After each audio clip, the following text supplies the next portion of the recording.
Hey everybody, this is Rydo and we're back with another recording of Hearthstone.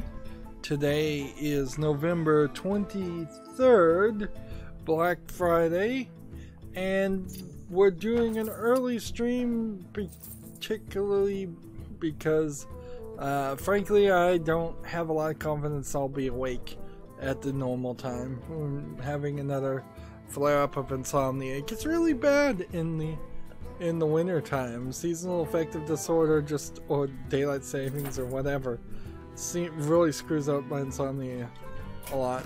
We have a watch and learn, which might not be something that I get in this stream, frankly, because somebody's gonna have to come on, and I'm not gonna really go crazy with trying to friend people just to get a watch and learn done, but I kind of do need to get everything else done. And let's see, is it at the point where it's worthwhile to re-roll a 60? It used to be you would never re-roll a 60. That is definitely the case, because that was a good amount of gold, but then they upgraded the amount of gold. So theoretically I should be able to, and I certainly don't want to have to win 3 games with a hunter and 3 games with a mage or shaman. Although I guess I could overlap mage here, and then I'd just have to win like 3 games with a mage. Yeah, I guess I could do that. So let's do that. We don't need to do Tavern Brawl. We don't need to do anything there. Let's jump into Tempo Mage, play ranked, go in here, and get going. See, ideally, what I'd like to do is stream for a reasonable amount of time, and then if I am going to stay up any longer, I could just stay up trying to finish some programming. Unfortunately, yesterday, for Thanksgiving, literally nothing happened for me. I fell asleep at like 6 in the morning. I woke up at 6 in the PM. And short of just some early Black Friday sales shopping for non-video game stuff, I didn't do anything, or like, okay, I didn't do any work. So yeah, this is where insomnia becomes a problem, certainly. The good news is, I did do some scheduling. So, this morning, before this, so there are some good, I'm a little bit further from the point of no return of just totally screwing up. I may have to do some more manual scheduling before I can get my automated system to actually be successful.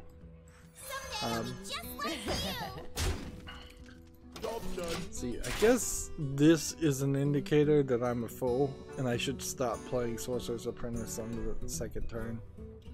Like, it's probably pretty obvious that that's not what should be going on.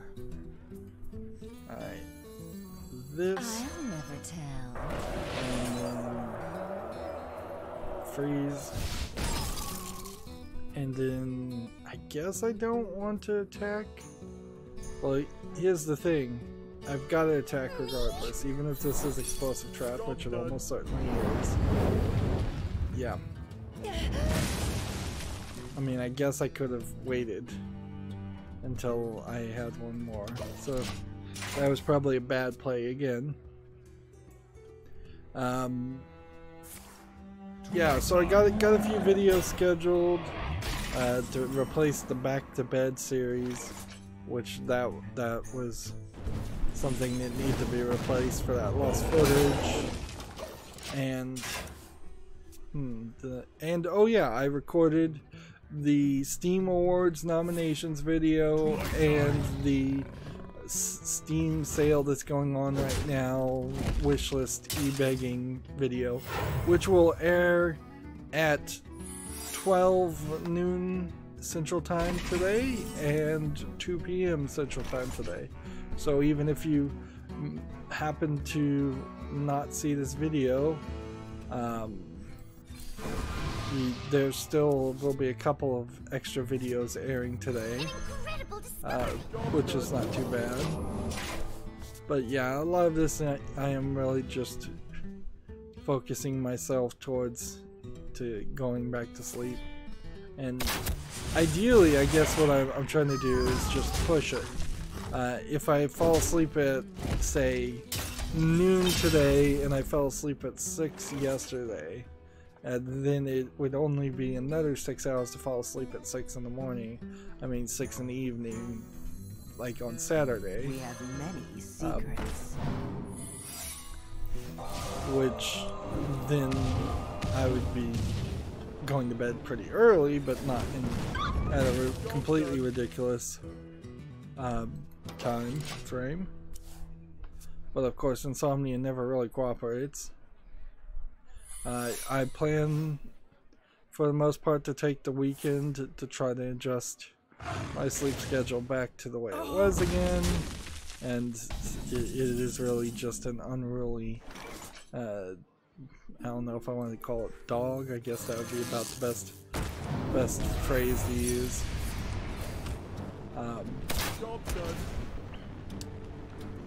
But also, I'd like to get my automation software finished.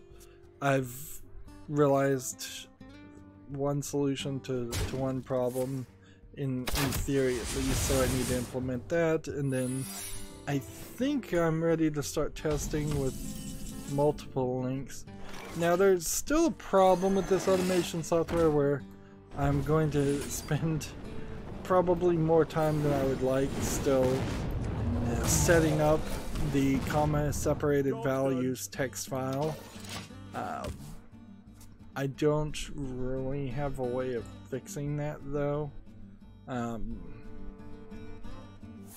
The only thing I guess I could imagine I could do is, although it isn't really too much to do, it's just I've got to figure out a way that I could get the URLs, the web page links to each of those videos very, very quickly, and with 100% accuracy in the right order, and with 100% accuracy of not getting any extra links or incorrect links. Well, that was a lot of stuff that happened. We have a relatively small amount of news today too, so I don't really have to rush into it. That being said, there really isn't a lot to talk about. It's a Friday. Going early on a Friday probably couldn't hurt, but being a Friday, I imagine not too many people are going to come on the stream. Being Black Friday, maybe it's a little bit different. I do kind of wonder, give it 3 to 5 years, are we going to now be allowed to call it Black Friday, or is it going to adopt some new name? In this instance, of course, Black Friday is when the accountants start using the black ink, because this is the point where traditionally where the companies start making a profit for their annual profit, which really doesn't have anything to do with how accounting is done now, because how accounting is done now with the generally accepted accounting procedures. They basically just make up numbers. And before using black ink, everything would have been in red ink, as in you're running a deficit. It's kind of ridiculous in general. Like, I'm a pretty anti-consumerist person, but I also am a pretty big shopper, to be honest, and I love a deal in general from the perspective of for things that I was going to buy anyways, or at least feel like I was going to buy anyways. One of the things I've run into a lot, or I've run into more people than I realized that I would, is a lot of people who just never want to buy anything ever, and it honestly costs them more money in the long run. Because if you tell somebody, hey, here's a great example, hey, you should buy a new sacrificial anode rod for your water heater, and you should have your water heater serviced and desalinated. That's going to be money that a lot of people don't want to spend. They would much prefer that their water heater bust a hole in it and spill water and damage the house. And probably a lot of that has to do with home insurance and the gambling mentality that insurance for everything is. Insurance is just gambling, and it's a shame that everybody gets forced into having it in two particular instances of homeowners or renters insurance and car insurance. The good news is when we get to all electric cars, or mostly electric cars, I don't think people are going to have to pay car insurance anymore. Gina versus Gina. But yeah, there's definitely it is on. a way to save money by buying preemptive replacements and doing preemptive repairs. And there's a way to save money by shopping on Black Friday and looking at it from the perspective of these are the items that I've been thinking about getting since last Black Friday. So I've been thinking about it, it's been on my list for 12 months. Or these are the items that I kind of know I'm going to have to replace in the next 12 months. Which, for like a lot of sales, that's not what's on sale, frankly. Lots of what's on sale is gadgets and just trends and toys and things like that. And certainly, if you can afford those extra things, those extra niceties, that's fine too. Always try to spend the least amount of money, but I think people get into stores and then end up spending more than they planned on spending. But then there is definitely a lot of people I've run into who never want to spend any money at all. Like, never. Like never. 30 years that they're still wearing the same pair of pants. They've worn holes in it and patched the pants. This is definitely an attitude from the Depression era.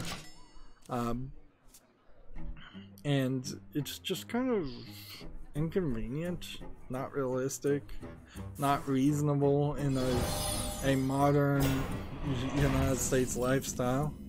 I know people are broke, but then inherently there are a lot of people in the United States that act like they're super broke, but they find money for the lottery tickets every week. They find money for cigarettes and alcohol every week. It's a matter of priorities.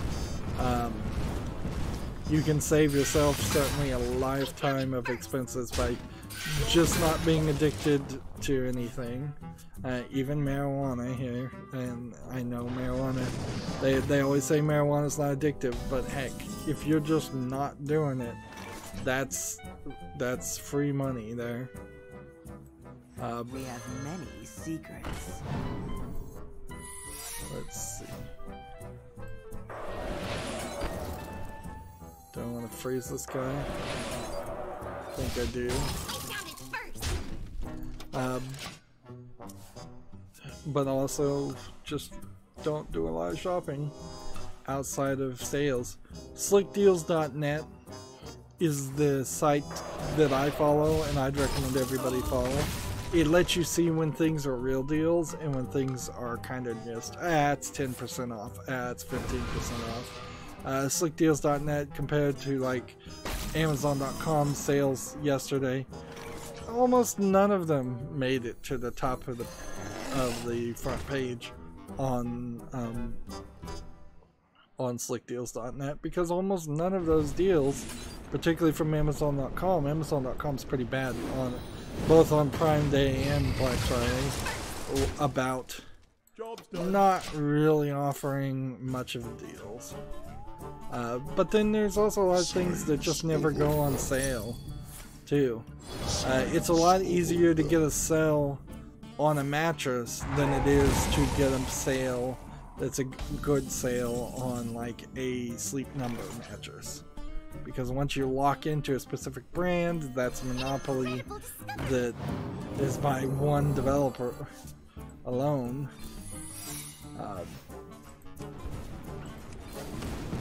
So, you know.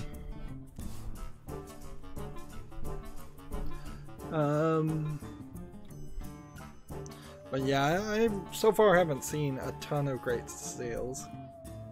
You know, like Amazon has the Harry Potter Blu-rays on sale. That's probably a good deal if you were ever going to buy the Harry Potter Blu-rays and wanted to own them. I would put the caveat there. Do you really need to own any Blu-rays nowadays? Unless you already have a massive collection of DVDs or Blu-rays, or for some reason you have no way of accessing things through like Netflix or Amazon Prime or iTunes or anything like that. If you don't have any streaming service, it doesn't make a lot of sense.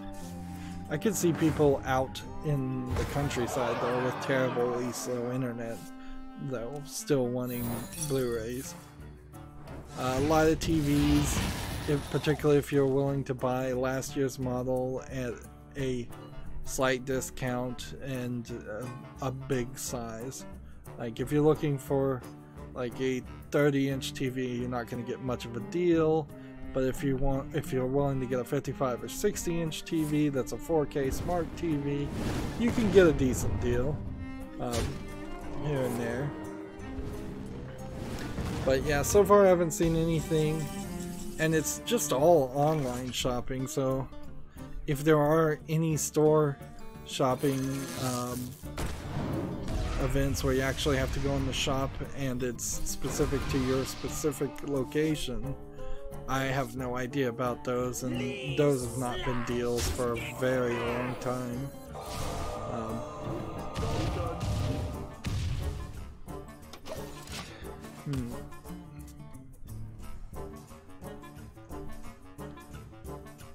Unity, precision.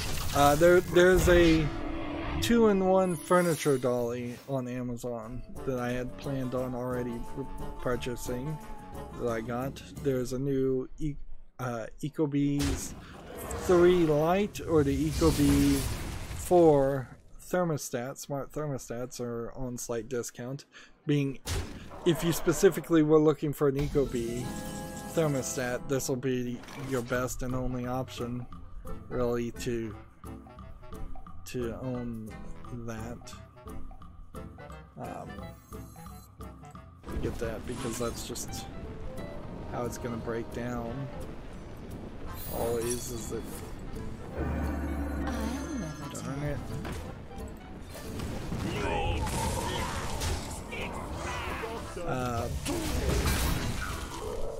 Slight discount on Amazon for blue base plates, those blue small base plates from Lego. Do not fear. Yeah, and that's kind of it.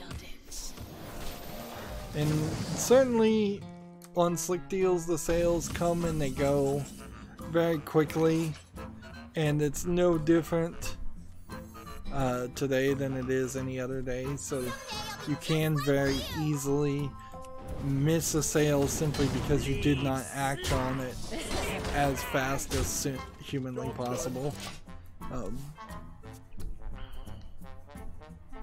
For instance, there was a BestBuy.com sale for Ecobee remote sensors that work with the Ecobee thermostats to detect the temperature in other rooms, where they were half off. That sale is gone by the time I got back around to it.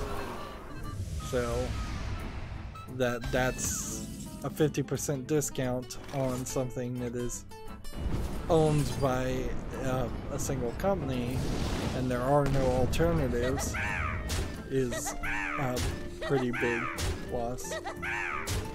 I will say that Black Friday for Amazon in particular, and I've mostly just been looking at Amazon, most of the other things, Kohl's, Target, you're not really going to get a sale there.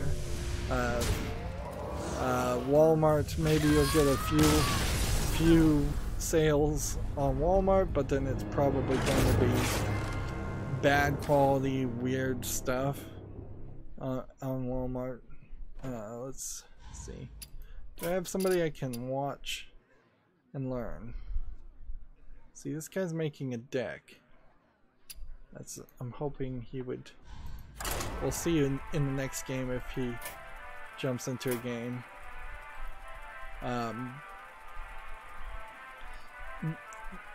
Amazon Prime Day seemed to have more sales on construction things. If you were thinking about putting in, say, new vanity lights in the bathroom, new in-ceiling lights, things like that. Things that typically are never on sale because there's always, in the United States, a bit of a housing boom and always a demand. Well, I'll take that free victory. So Amazon Prime Day seemed like it had some sales like this. This time it doesn't. In a lot of ways too, I'm kind of content. Like I'm in a phase and then a place in my life right now where I'm just trying to maintain and replace things. If things are old enough that they'd likely break, I want to replace them before they break, and that's kind of it. Like, there's not too much more I want to get.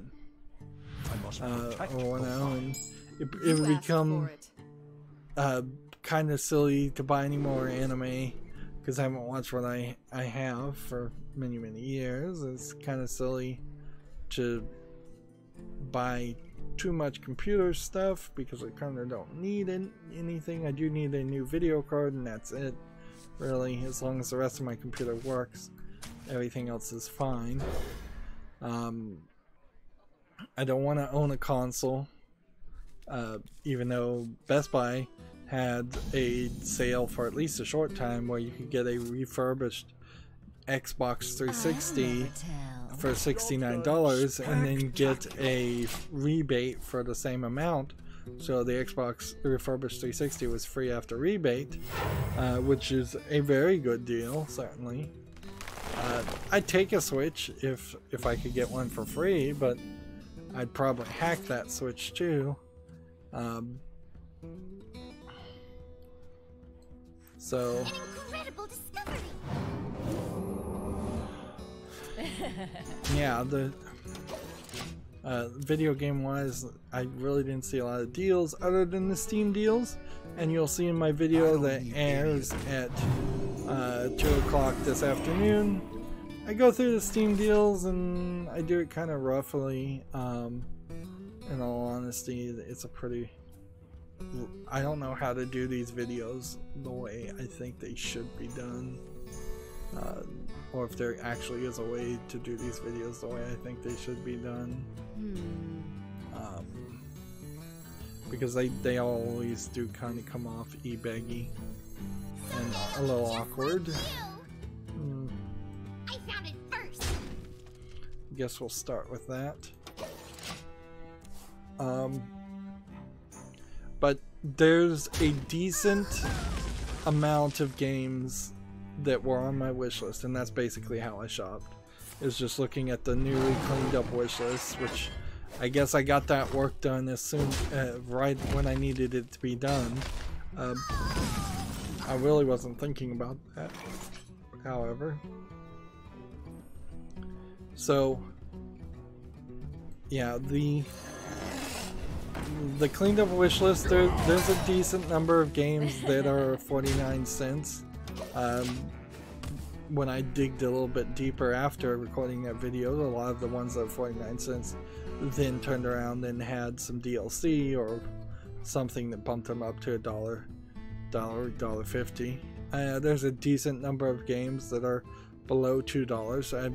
I found my limit at about $1.99. If something is below $1.99 and it's on my wish list, I probably am fine with throwing that in the wish list. And then, so that's what I did. I looked at everything below $2, and then I also many secrets. made a special effort to go at the wish list from a different angle and look at the percent discounted, and I looked at everything that it was discounted over 75% on Steam and added both of those. So a handful of things below $2 that were on the wish list, and a selection of things that were above $2 but discounted over 75%. I put all of those on my shopping cart, and I believe it added up to a total of $71. So I don't know if I'm really going to hit that button and actually purchase this, because honestly the autumn sale is not giving you anything right now. It's, if I was rolling in cash, if this YouTube channel was making any money for me, I'd probably hit the OK button and purchase that, but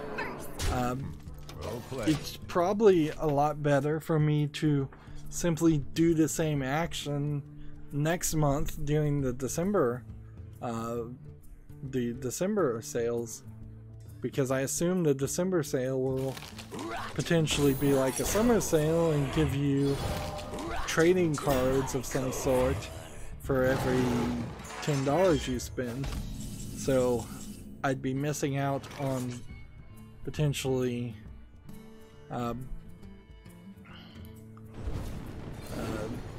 7 trading cards if I purchase things right now from Steam. That being said, if somebody wants to gift me games to support my channel, now is a sale, and that makes a lot of sense. And it's very possible that the games that are 49 cents, which is the lowest the price can be, see, we just need like one more mage. Let's just go to the watch and learn quest 2. Yeah, it's very possible that the games that are 49 cents for this sale won't be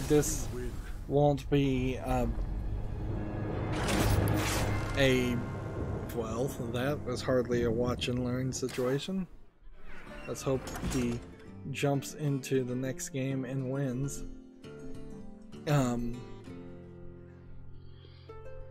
Yeah, different games could be on discount certainly, but the wishlist has about 2,300 games on it.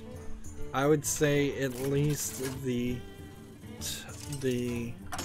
first 300 of them are, when you look search by ranked order, games that are top tier, games that I definitely want to cover, and I'd love to play them as soon as possible. So I think we're kind of good with the wish list. I think it will always be a case of something good will be available for purchase, and it'll probably be a 50-50 shot of, okay, these games are cheap and they're on the wish list, so they're good enough, so let's get a bunch of them because they're 49 cents and get a booster to my library so I always have a selection to pick from. And then these games are good and I really do want to play them, and they're a little bit more expensive, but they're below like the $10 mark, so they're not insanely expensive. And some games certainly just don't go on great discounts ever. There definitely are some games that are just never on sale, or they're slightly on sale but not really worth it. But yeah, right now I'm not thinking I'm actually going to buy any games for this sale, even though they're in my shopping cart. If somebody was to send me a gift card for $75, I would hit OK, certainly, but that's asking way too much. Like, you can send me a gift card for $5, but 75 is way too much of an ask.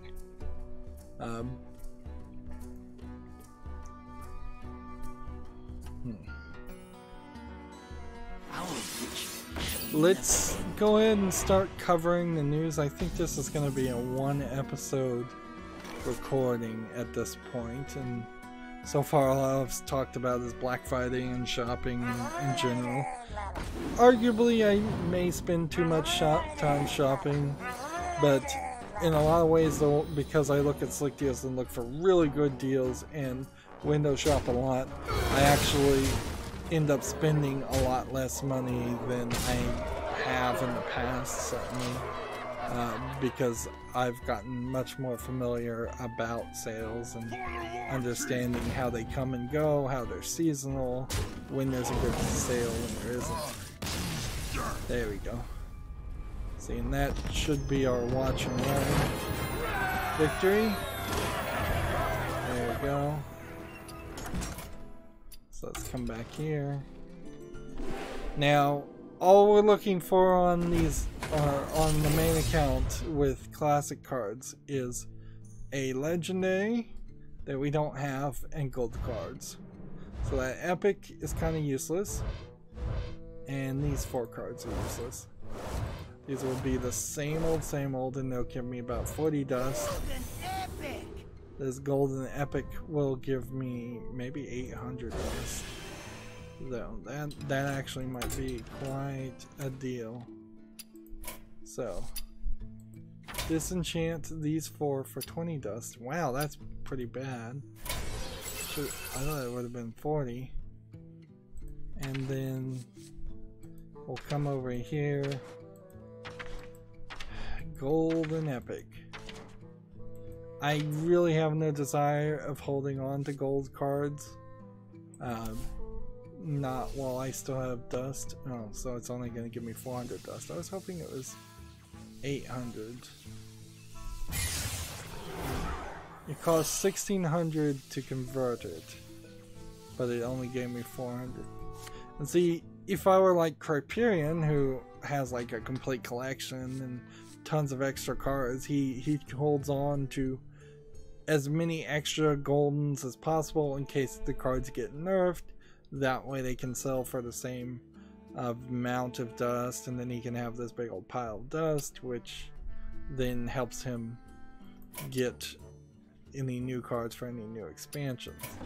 That being said, that really only works for Criterion and a few other very top tier Hearthstone streamers, not people that are people like me or just your regular Joe. Like, Criterion has had cards and sponsorships and everything given to him. I had forgotten these new cards were added to the classic set. So it seems kind of odd that I haven't filled out this classic set with these new common cards. That seems weird. And see, I'm 5 dust away from getting this one, and then that's probably what I'd want to do, is when I get 5 more dust is craft this. But then I guess I'd have to come back and still open classic packs. This time next year it is going to definitely be odd to get classic style packs and not really need them. Alright, next we just need 1 more mage victory, so let's play it and then we'll move over to the European account. So yeah, I said we were going to start covering the games. Let's look at the first game. We have the Lost Sergeant, which is a dark screenshot syndrome style first person shooter. Looks like it might be a bit of an asset flip. It's very weird that the character seems to be far to the left of the screen. That seems odd. Maybe that's not the character you're playing as. But then where's your gun? Either this is a third-person perspective game where your character is way over here, or you're not carrying a gun in any of these incidences, and then that doesn't make any sense because clearly there's a gun UI. Like, what's funny is these very low effort games, and right now we'll have the Steam Awards thing listed here, is that they can definitely make a game look good in the screenshot and the videos until you really learn what there is to spot as far as the cheats and tricks that they're pulling off.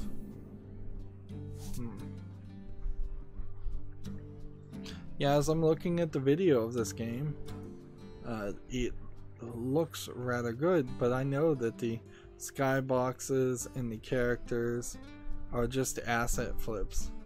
That's all they are. Also, I'm noticing this entire menu is in, I guess, Italian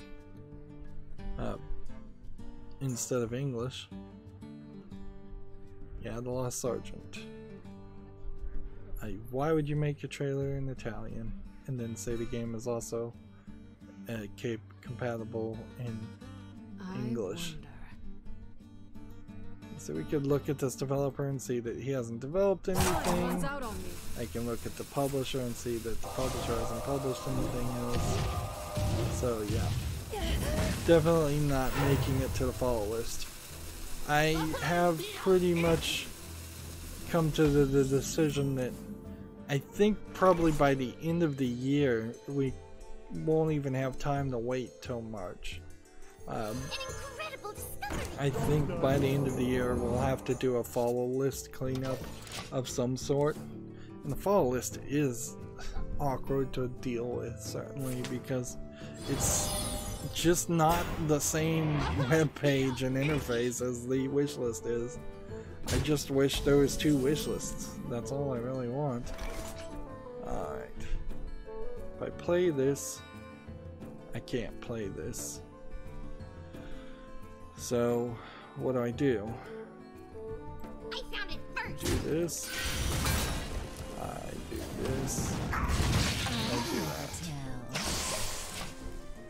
GameIndustry.biz has an article. When does an homage become a ripoff?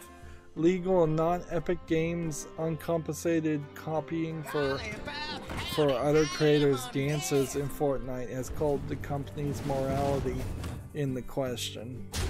I don't know why anybody should question the morality of a company. It should be blatantly obvious to everybody that corporations do not have any morality. They are not people, and they do not have souls.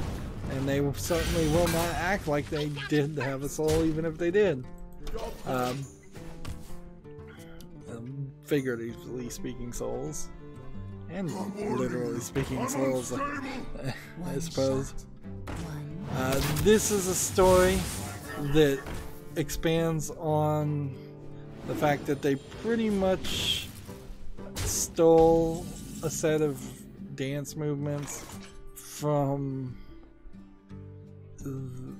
this rapper who also worked on Scrubs, the friend on Scrubs.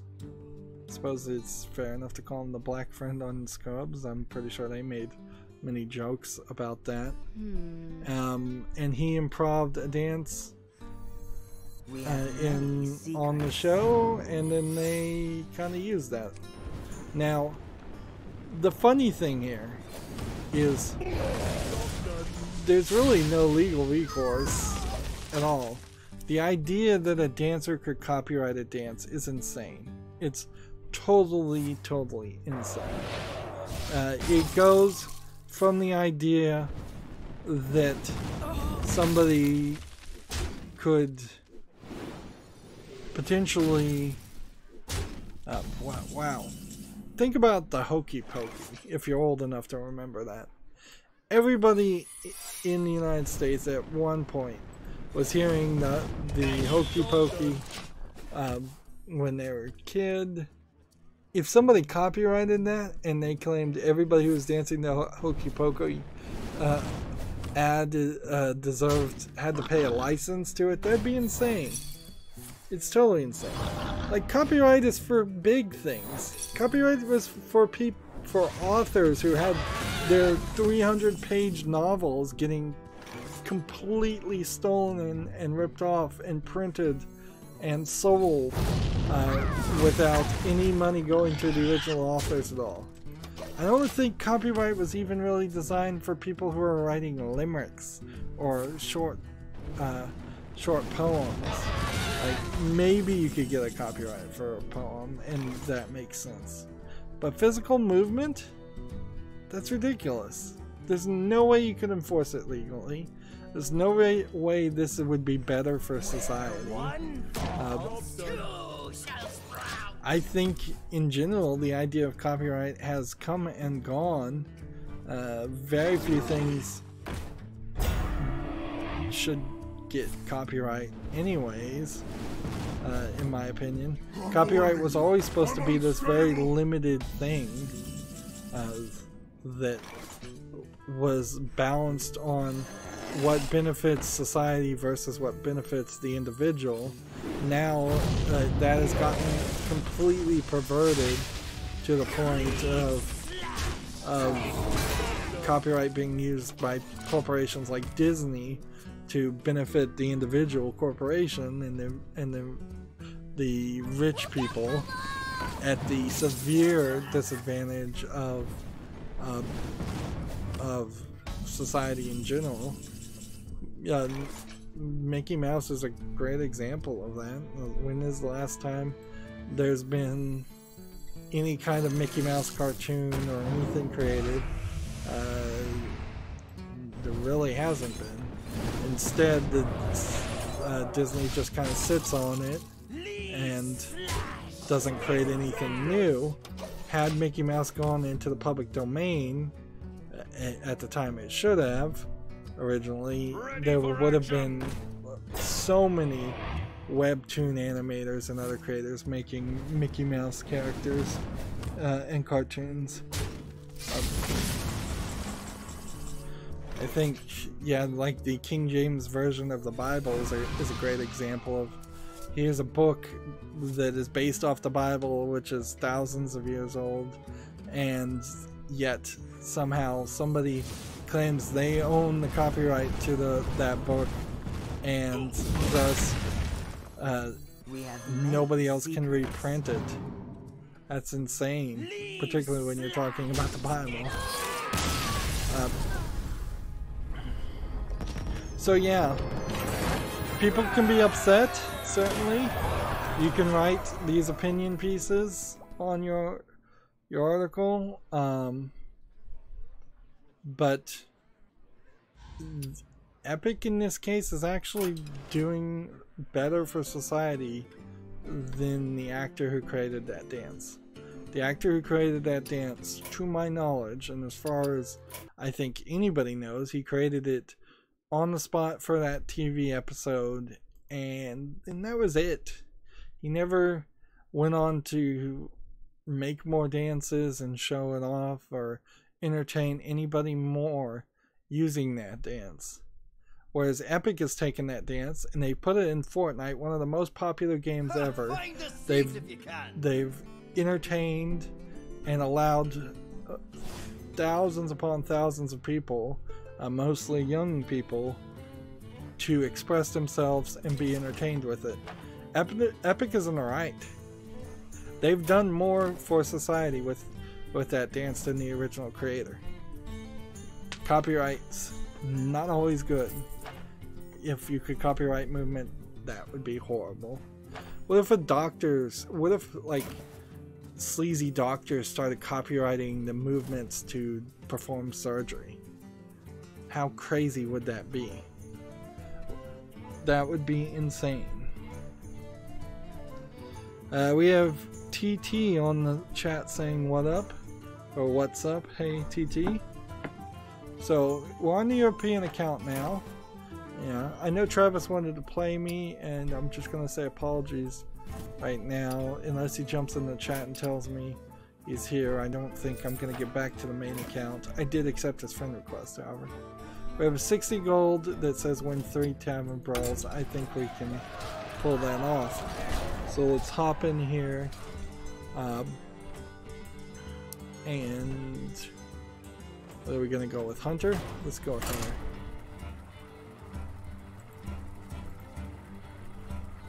Let's see. Next we have a game on Steam called Raptor Cretaceous Island. This looks like this is probably an asset flip.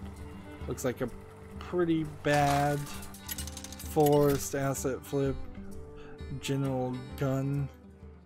And yeah, pretty bad roads and a pretty bad asset flip of a raptor.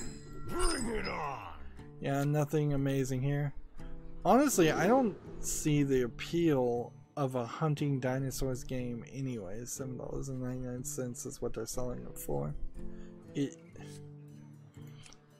It might make some sense in some kind of weird Jurassic Park tie-in, but even the Jurassic Park movies, there's like not a lot of people shooting the dinosaurs. There's, I think in Jurassic Park 2, there's a couple of bad guys that are shooting dinosaurs, and they're shown as being completely bad guys by shooting the dinosaurs. Like, I think if you're gonna go that route, you've got to do like a Turok reboot, and you have to bow hunt and set snares and traps, and then you're making a hunting game, and hunting games don't sell unless you just make it super. I don't know how you would describe the Tomb Raider reboot, but it's a kind of cleaned up, might be a good way to call it, where Lara Croft does have a bow and arrow, but she's hardly spending a lot of animated frames and cutscenes skinning animals. Like, animal skinning in general has become something people don't really want to see. And honestly, the only kind of hunting game you can play in a video game that's any fun is some kind of accelerated arcadey hunting game, because real hunting is generally very boring. It takes forever. You have a very good chance of not seeing or hitting an animal at all.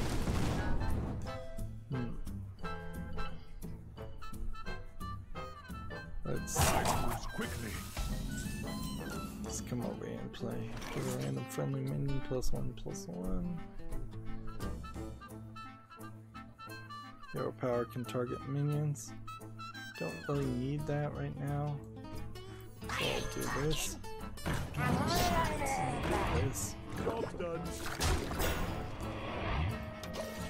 We're doing the Tavern Brawl where you get a copy, a 1/1 copy of whatever card you play.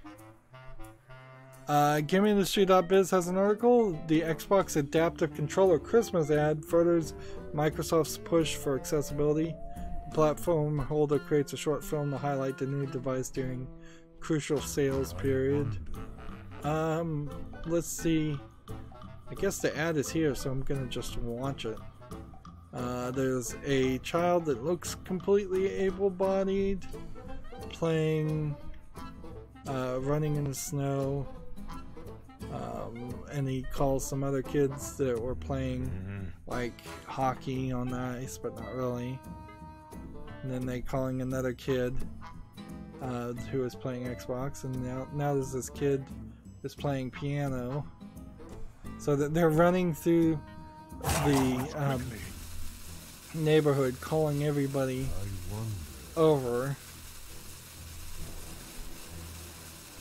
and they come into this room of this child who is clearly wheelchair bound, and he is playing with the Xbox One Adaptivity controller.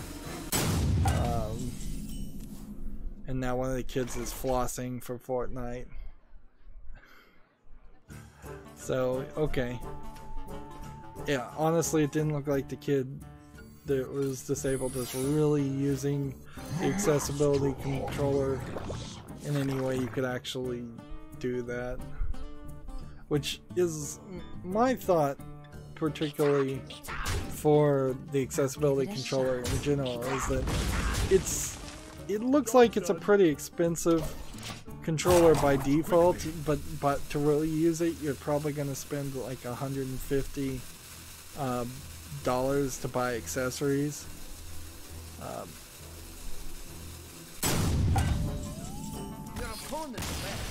So yeah, like the kid stands up out of his chair, so he's not actually wheelchair bound, and dances around in a circle with his arms up. I'm not sure what the actual disorder he has, but it seems like he had no use of his at least right arm. There we go. I kind of feel like Microsoft pushing the adaptive controller in a Christmas ad is probably the wrong way to go, but it probably will get a lot of people to talk about the ad, where if they were to just make a regular Christmas ad, that would be about all there is to it. So, like, yeah, it's a decent idea, and it probably frees them up to put some Crackdown ads listed for Crackdown, which I think should be out pretty soon. And any other games, there should be definitely an ad for a holiday, like a holiday bundle. There definitely have been some sales. Certainly not a bad thing.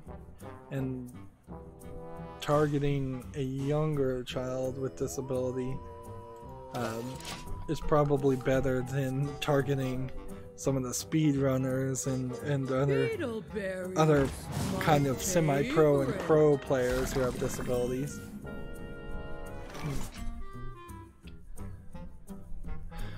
Let's see what I want to do here.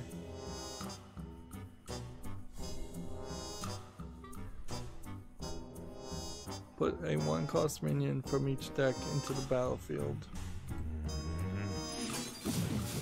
I'm just gonna play this.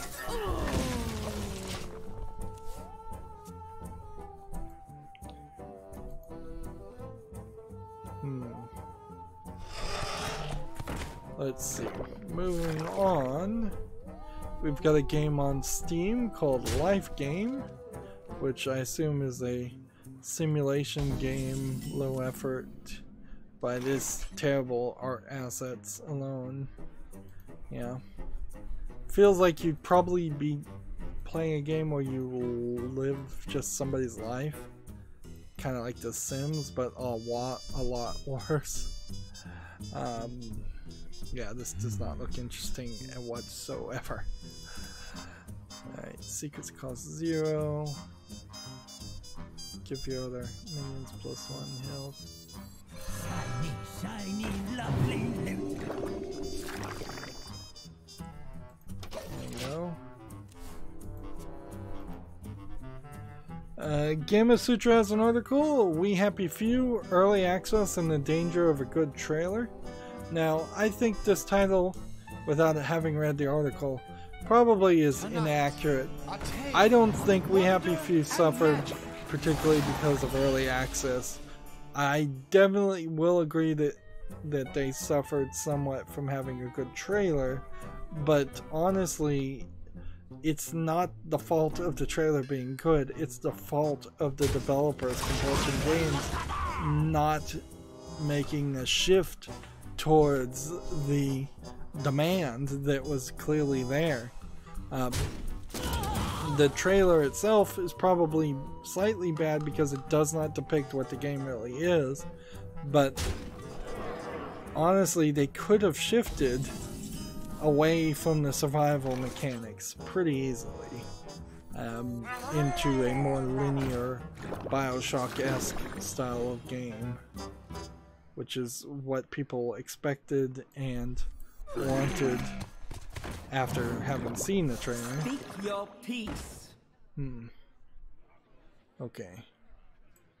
So We'll do that. And that's all I can do. So I'll end the turn.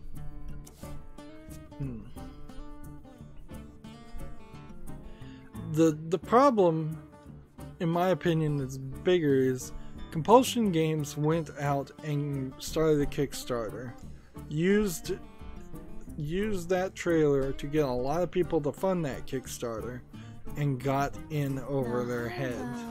And they wanted to make a certain kind of game, and then that wasn't really what people were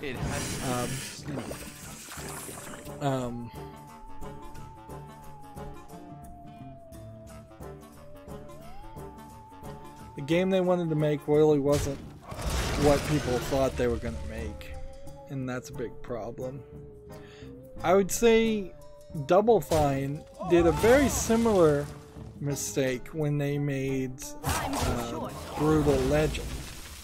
Brutal Legend looks like and plays like a action RPG game for the first start of the game, and all the ads certainly looked like that was what that was going to be.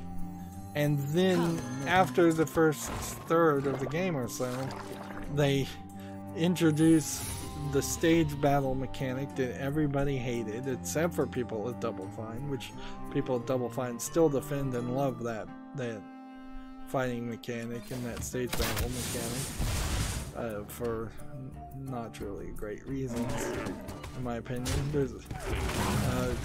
The truth is, if they just made a Brutal Legend mod to take out the stage battles, the game would be a lot more accessible and fun. They should just have an easy mode where you don't have to do the stage battles. It's just that simple. And the same is true for We Happy Few. The idea of if there was a mod in We Happy Few that took out most of the grindy search for collectibles and survival items amongst the ruins of the cities. If all of that was taken out and the mod just magically teleported you from one story point where you have a conversation with a character to the next story point, and there was not even really that much gameplay in between it, if it really was just kind of like a Telltale game, that would have been better, in my opinion, than what they eventually came out with.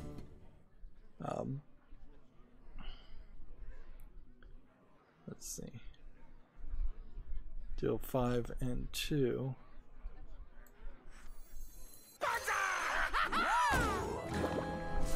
Such easy sport. Gonna go ahead and try to kill some things. The last paragraph of this Gamma Sutra article, opinion piece, really is how it should be described, since that's really all this is. Gamma Sutra being in tight with the game industry, so much so that half of their articles are from the game industry, directly written. The last paragraph goes, quote, "It all goes back to 2 core points," end quote. Abbott concludes.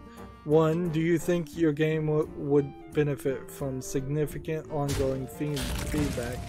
And 2. Do you have the financing requirement that might benefit from early access? If the answer is yes to both, I think you should go for it, and I guess that would be early access. I really don't think that there would have been much of a difference had We Happy Few not been in early access. There might have been a slight change there, but I don't think it would be much. Maybe you could have suckered some people into buying the game, because if there wasn't an early access and people hadn't seen it. But in the end, people would have been disappointed and probably refunded the game or complained significantly. Generally speaking, I don't want games to ever be in early access because I don't want people selling games that are unfinished. It's just that simple. I want a finished product. I think people deserve a finished product before they see it, and you can only put your best foot forward once. And for We Happy Few in particular, the best foot forward was that cutscene trailer.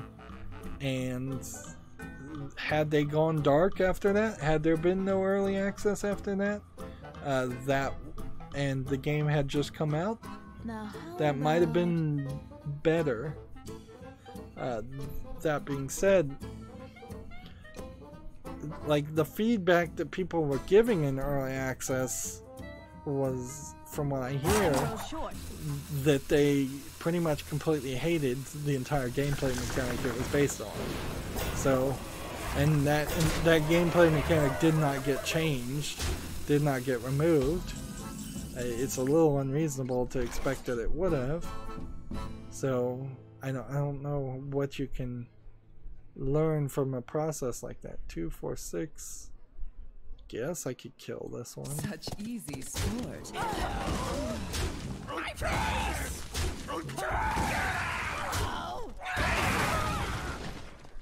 Give your other mechs +2. Do I have other mechs? I guess I kinda do. Do I have enough here to play 2 of these? Should now. Nope. No, that worked. Okay.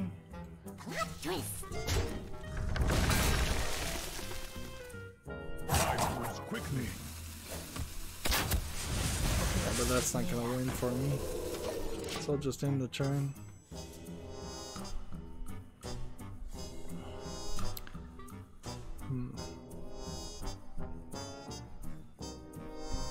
It'll be very interesting to wrap up my thoughts on We Happy Few, which oddly I have more thoughts on We Happy Few and talking about We Happy Few than I have interest in actually playing the game, which I probably should play the game, but honestly I feel like it'll be interesting to see what Microsoft does now that Microsoft has bought that company. If they ever touch We Happy Few again, or that universe, or if they maybe go back to their previous game Contrast. Let's see. Do I want to play? Let's play a priest, and maybe expand on Contrast. When you look at the game Contrast and how short that was, I think an objective observer, if there could be an objective observer in this case, would have kind of known We Happy Few was biting off way more than they could chew. Because even Contrast kind of ends abruptly and early and isn't a big enough or long enough game for what you'd like it to be. It really is more of this linear storyline experience that doesn't really have a gameplay mechanic other than its unique lighting and shadow gameplay mechanic that's cool, and even that runs out of steam.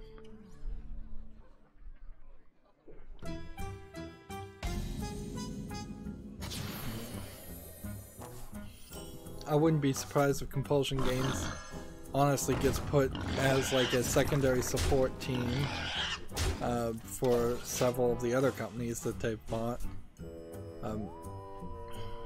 And that they're not even really going to make any games under Microsoft's new ownership.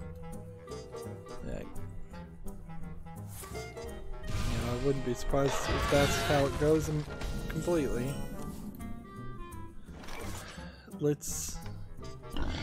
I guess we're just gonna keep on going. Yeah, I was gonna make one episode and we've gone an hour. So, like, next there's a game on Steam that's in Chinese or Japanese. It's Japanese writing. Looks like it's garbage anyways, but I can't name it, so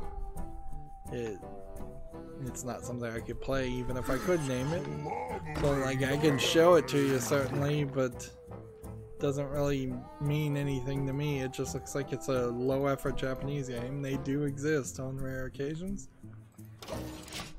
Although most Japanese would have too much pride to put out a low effort, terrible game on Steam. Next, we have a game on Steam called Empires: The Rise, which is probably a Age of Empires clone, maybe a free-to-play game. Yeah, it's tagged free-to-play. It doesn't really have any relevancy to me, and it doesn't sound that interesting. It's early access, it's free, it says single player with in-app purchases. I'm not going to get into any game that has in-app purchases, because, yeah, those games suck.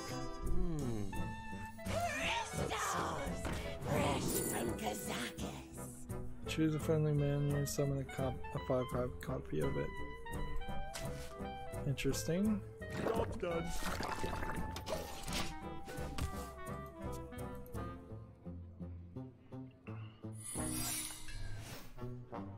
Next, we have a game on Steam called Grooming Adventure, which I hope this is hair grooming and not something else, but I don't know if any of it has anything to do with anything.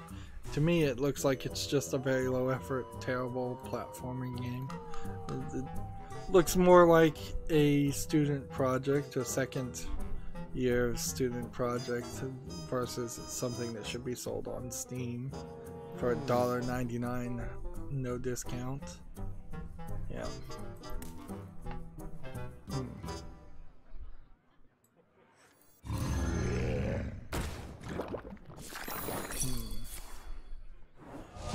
That does bring about an interesting side thought, though.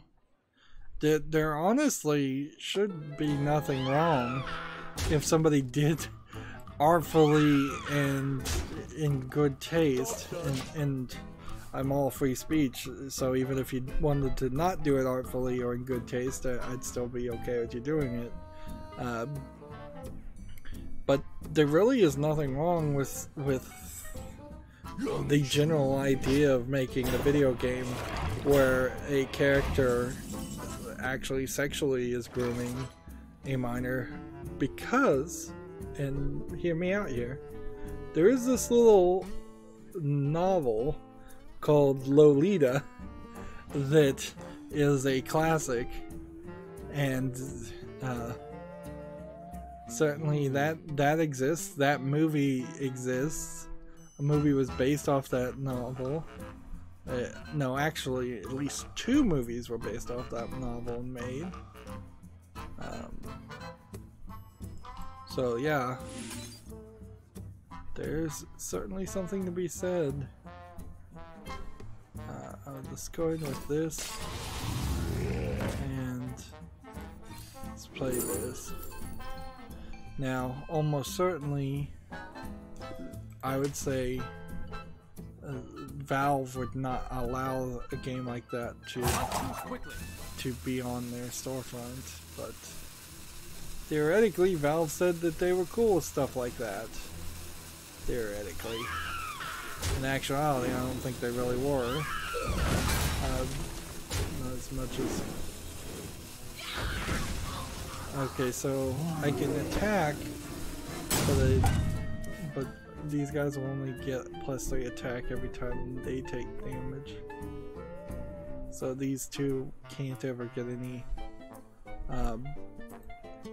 get any extra attack. I should know what these cards do. I just don't pay enough attention. Moving on, we have a game on Steam called The Haunted Island, a frog detective game, which I guess I might be generous enough to put this on the follow list. This might be like a kid's game. This might be worth playing from that perspective.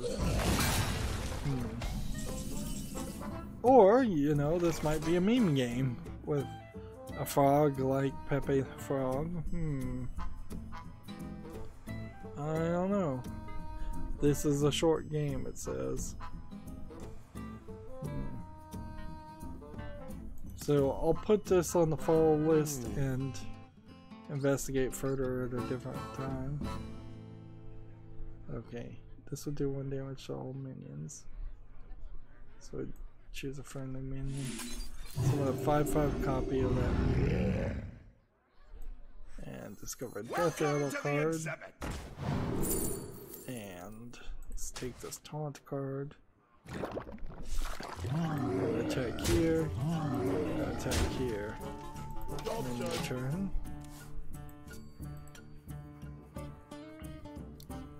TechRaptor has an article. Twitter bans user who tweeted about killing Sean Bean in Hitman 2.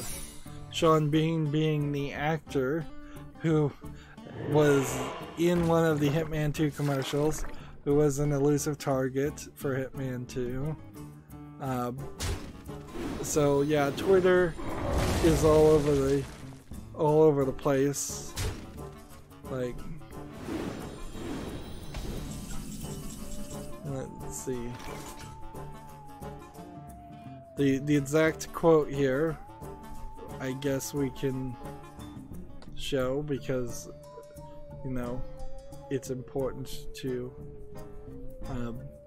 always know the context, even though so often the context gets lost. Let's see. Let the pain speak to me. How do we want to play this?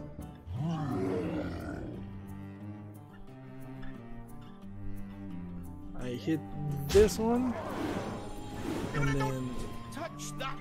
that, and that, and then I'm gonna hit that. Job done. There you go. That worked pretty well. So we can come over here and just look at it. So this person, the fat consoler, which I assume is as in you play consoles, tweeted, "Looks like I'm going to be killing Sean Bean tonight." I could see how if you put this, if this is getting automatically flagged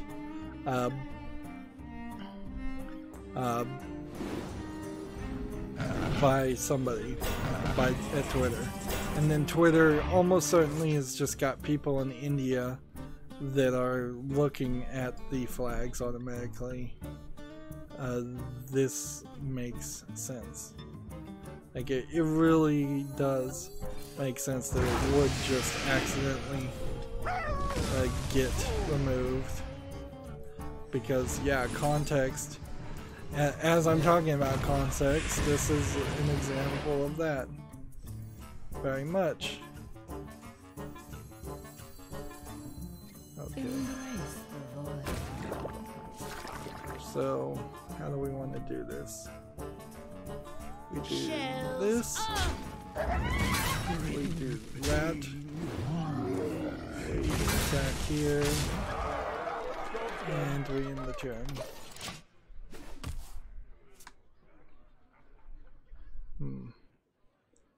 Twitter says, note that if you attempt to evade a permanent suspension by creating new accounts, we will suspend your account. If you wish to appeal this suspension, contact support team. I've never seen any of these. Drink the power. And there's no statement here that this isn't a permanent suspension.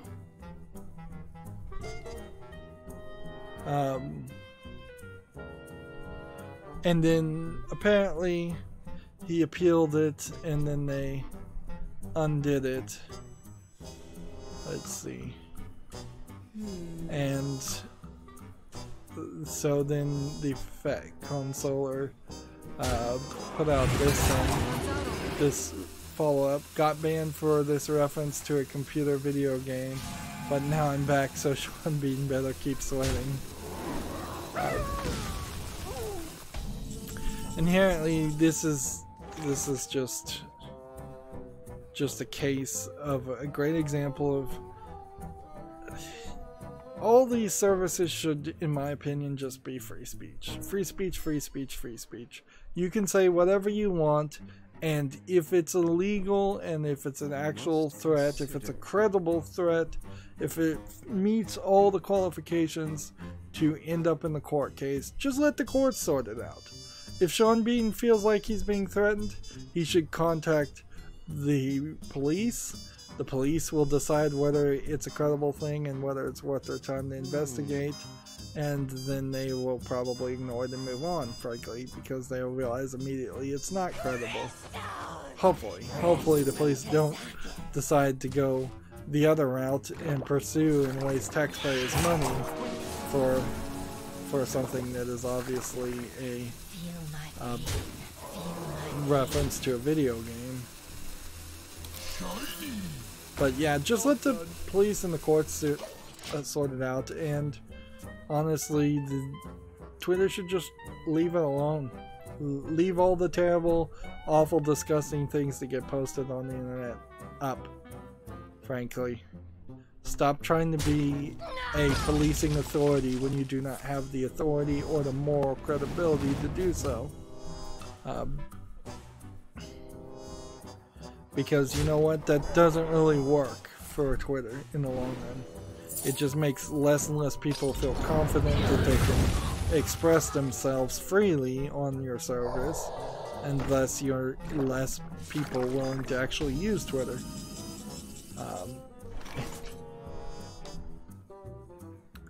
So yeah, that's not good for business.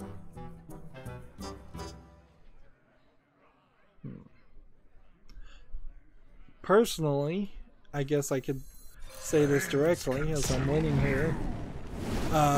If somebody were to post something in my chat or my comments threatening me, like, I would be rather upset if I knew that they were joking or referencing a video game if YouTube decided to take that down or take action against that person.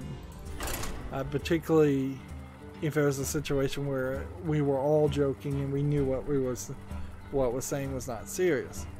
And I have gone as far as to tell YouTube as best as I can to not do any of that.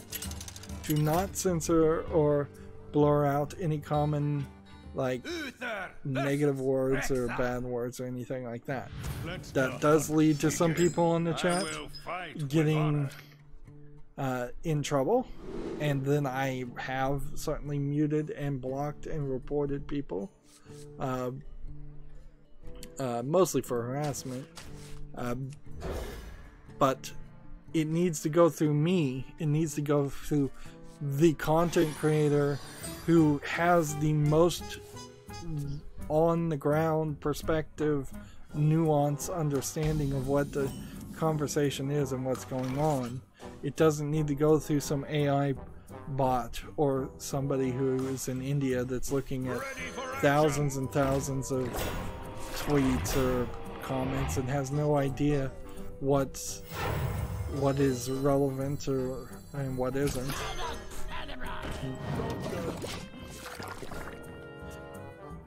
Anyways, let's see. We have a game on Steam called Falconarian Tactics. This looks like a JRPG, but kind of an RPG Maker, the new RPG Maker style game. I think that's RPG Maker MX. And it certainly doesn't look that interesting for a new game. It's from kind of a no-name developer, as far as I can tell. We'll see if they've developed anything else. Let's see, go ahead and play this.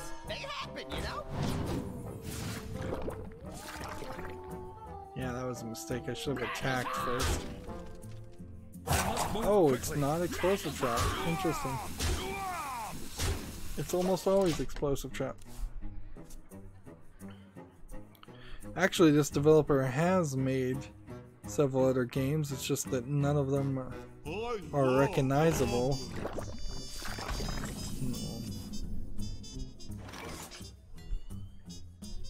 Yeah. Another just generic JRPG. At the end of the last stream, where I was falling asleep and not really in any good position to be streaming, I mentioned that I was adding to my Twitter feed, which is my main source of video game news. A Sid Alpha YouTuber, a YouTuber named Sid Alpha, at Sid Alpha. He goes right now by the name Sid quote Toxic Consumer Advocacy Alpha. And immediately I recognize that he tweets way too much for me, so I'm muting him. Not particularly for anything he said, just but for the fact that he just talks way too often, and almost all of my Twitter feed is designated towards the What's on Steam bot and seeing what new games came out every day. That's kind of 95% of the tweets I need to see, and anything that gets in the way and starts making those less visible is going to be a problem. I can follow somebody that posts once a day, certainly, but he does just way too much. Which I've muted a lot of other people there too. But I'm muting him, I'm not unfollowing him. I've only unfollowed a couple of people. I must have muted Randy Pitchford because I have not seen any of his tweets in a long amount of time. Randy Pitchford, the CEO of Gearbox.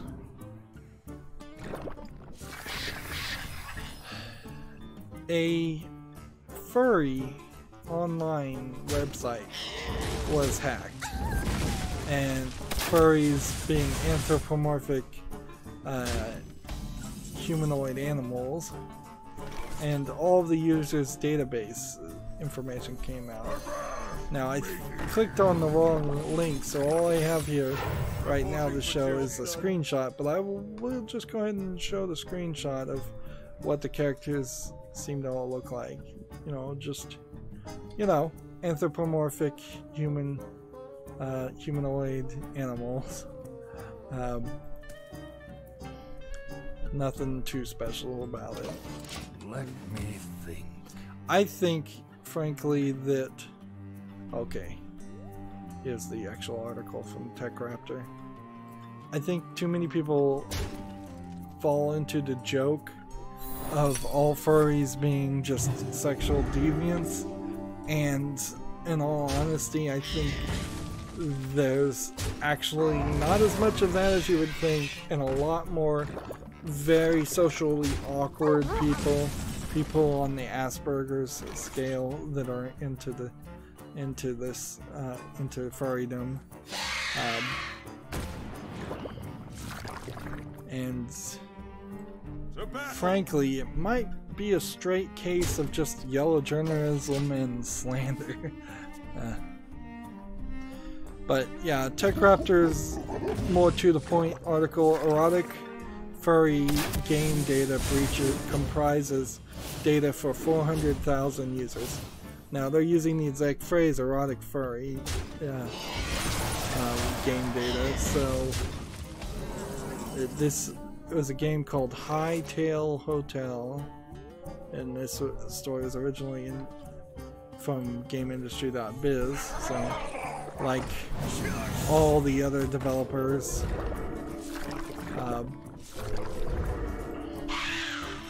all the other journalists on Steam, in general, they just republish the same articles without doing any real investigation themselves. Let's see.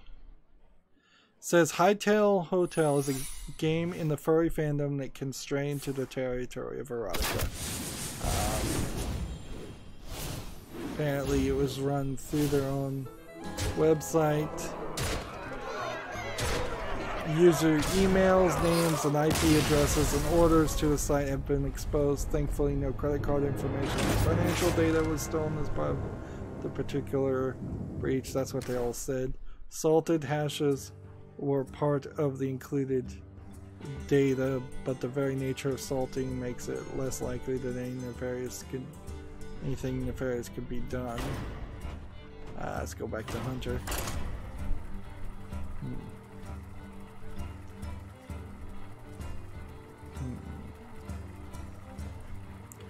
They're recommending you could go to haveibeenpawned.com, PWND. I'm not sure that going to that site is actually the right thing, because to search to see if like your email has been leaked, you have to type in your email, which then might leak your email. So I think, you know, it would be easier just to go with a scorched earth policy. If you think you've been hacked, abandon your email, abandon all contact information, abandon all passwords, change the password on all accounts, change the email on all accounts, and just start over from scratch, which is definitely going to be a lot of work. Job's done. There definitely are a couple of erotic furry games on Steam, and if I ever figure out a way to cover those games, I'd be fine with covering pretty much any fetish, and that's really what that falls down, in my opinion. Speaking of covering adult games, Jesse Cox on the most recent Co-optional podcast is actually thinking about going to Pornhub and streaming several games, starting with Lust for Darkness, and streaming and reviewing other content of an adult nature, which is kind of what I've been thinking about too. If I was ever going to try and cover those games, is just go straight to Pornhub. So it'll be interesting to see if that is actually a successful, viable business model, or if that just will not work for some reason. Oddly, Jim Sterling was on this week's Co-optional podcast. I personally am surprised to see Jenna Bain still have anything to do with Jim Sterling after what felt like to me a very lackluster response and message of support when her husband Total Biscuit died. But maybe the support was more private, but even then that's kind of still a problem, because there was people actually attacking him like the day he died, and it didn't feel like a lot of people saying, hey, that's not right, that's just totally morally wrong. Even if you did disagree with some of his opinions, attacking somebody the day they die is completely beyond good taste. But they had him on and whatever. Like, and I don't know if there's a lot to listening to the Co-optional podcast anymore ever since Jenna Bain took over. And they stopped covering new games. They've gotten further and further as far as actually talking about video games, which makes it less reasonable that I'm still wasting my time watching those incredibly long podcasts. Moving on, we have a game on Steam called Woodpunk, which looks like it's tagged Pixel Graphics Bullet Hell. Let's see. Okay, so it's like a top-down twin-stick shooter. Doesn't look terrible, but I hate top-down twin-stick shooters. It does look like there's a lot on the screen. Just like too much on the screen for a lot of this. I'll watch this video just to double check, but I'm fairly certain this game is not making it to the follow list. Yeah, I'm seeing it in action, and it is just a top-down twin-stick shooter game. Seems to have a bunch of weapon combinations that you can have. Right. This and this and this, that, and that. Yeah, that game's not making it to the list. Let's see. Check out there as an article. Game Dev Studio is a proper game making management game. This is probably just going to be an article talking about Game Dev Studio, which I think actually is actually still a game from the screenshots and not an actual engine to make games. Yeah, it's on Steam, so I'd say it's a game. Let's see. Your other minions have Rush. Taunt. Oh man, I screwed that up. I could have easily killed something here.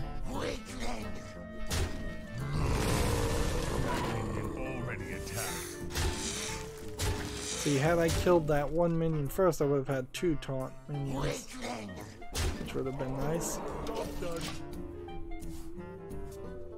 Yeah, Game Dev Studio definitely does not look like it is something like Unity or Unreal. Borderlands, Gearbox.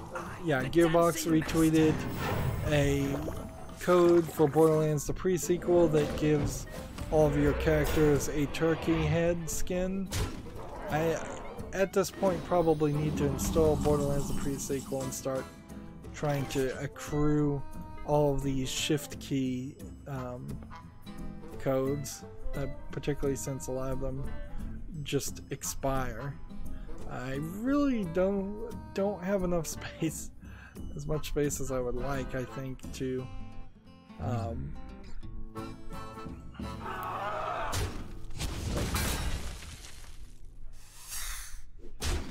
do that.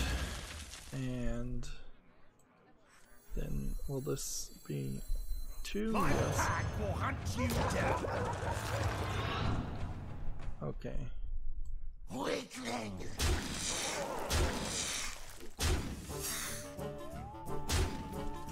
Let's go ahead and get this.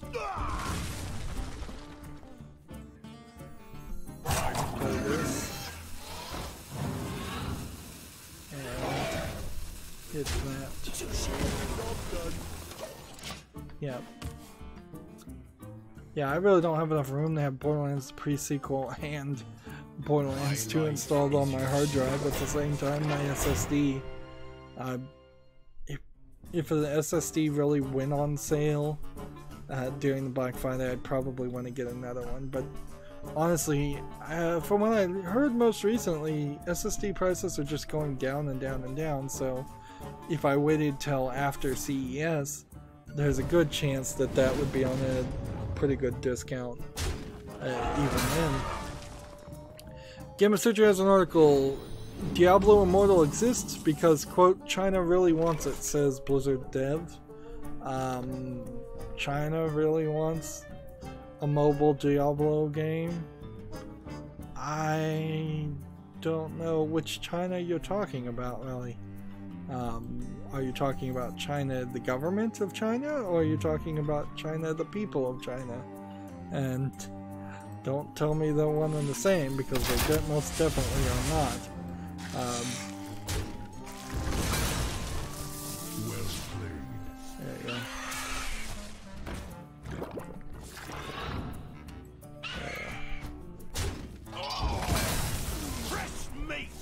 Like, I seriously don't think China wants Diablo Immortal any more than anybody else does. I think NetEase wanted Diablo Immortal. And NetEase basically suckered Activision and Blizzard into signing a contract for a game that nobody else in the world wants, and I don't think anybody in the world wants. It would be really surprising, as we're moving over to the Asian account now, it would be really, really surprising if it turned out that Diablo Immortal did come out and it was super popular in China. But I doubt it. I really, really doubt it. I have not seen any Chinese mobile games that feel and look like Diablo. And Diablo Immortal, like, it had the previous Diablo games had skeletons in it. So if you really are making this for a Chinese market, are there going to be literally no skeletons in Diablo Immortal? That would be crazy. 2 games with a mage and some combo cards. Now, let's just double check to make sure we've gotten the Tavern Ball done. I'm playing mage a little bit more than I would have liked, but that's not too bad. And I believe we're on a win streak, so I'm gonna play this freeze mage and lose the win streak for me. Alright. Yeah, Activision is ruining Blizzard. Blizzard is ruining Blizzard. Blizzard is ruining Activision. And in the end, I think all the talent has already shown that it is more than willing to move on to new companies. And we'll probably see, I'm thinking in the next year, we'll probably see quite a few game companies go under. And we might see several new game companies get developed. We've already seen some new game companies get developed, and from the perspective of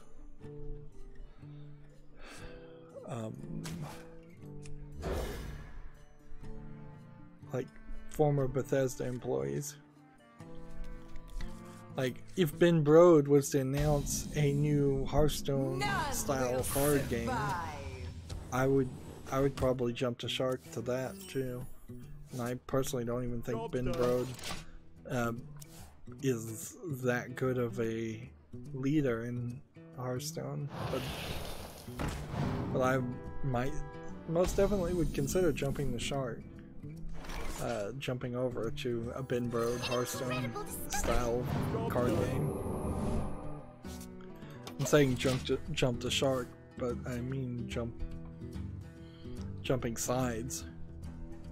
Moving on, Gamasutra has an article, GameStop to sell the Spring Mobile division for $700 million. Apparently, I did not know GameStop had purchased Spring Mobile. I don't even know what Spring Mobile is. Apparently it's a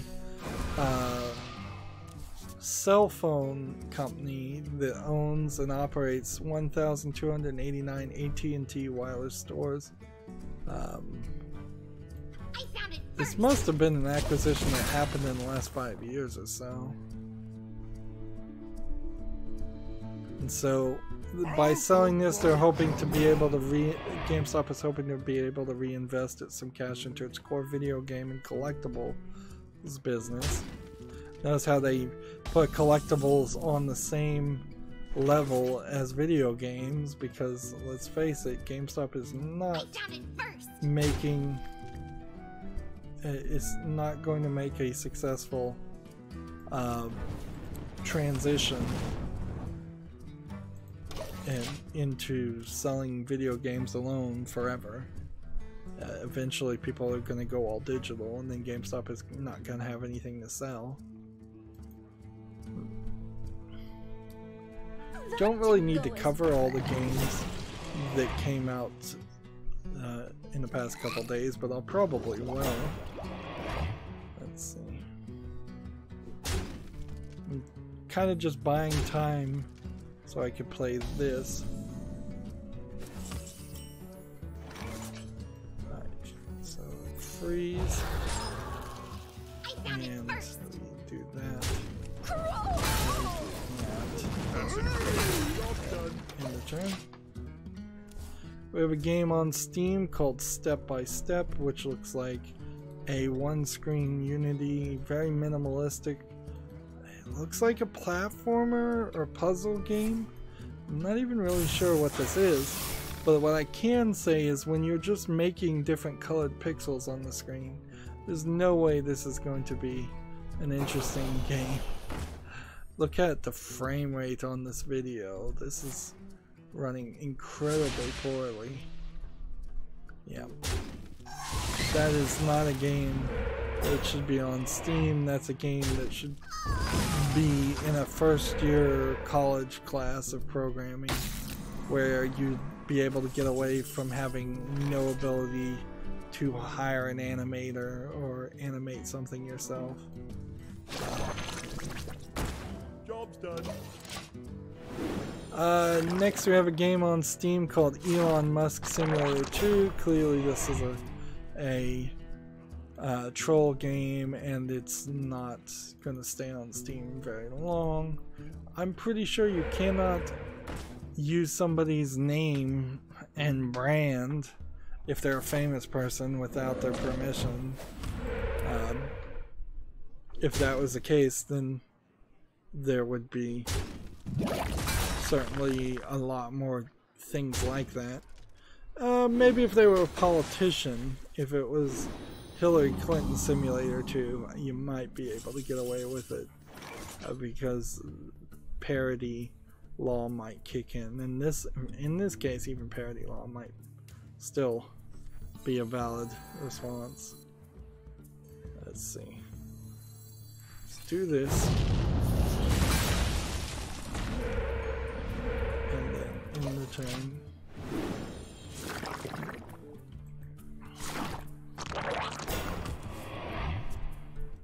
TechRaptor has an article, Dogs for Charity, rare selling dog calendar supporting charity.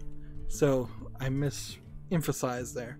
The company Rare, developers of Conker's Bad Fur Day and several other games like Killer Instinct, is selling a dog calendar supporting charity.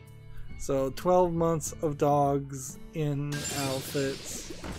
What is the charity that they're supporting?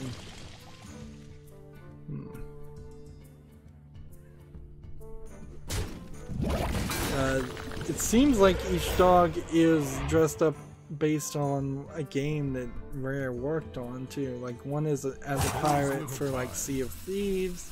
One of them, it has a picture of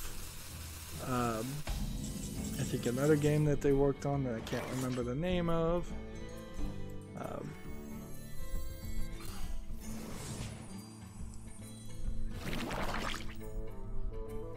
Let's see.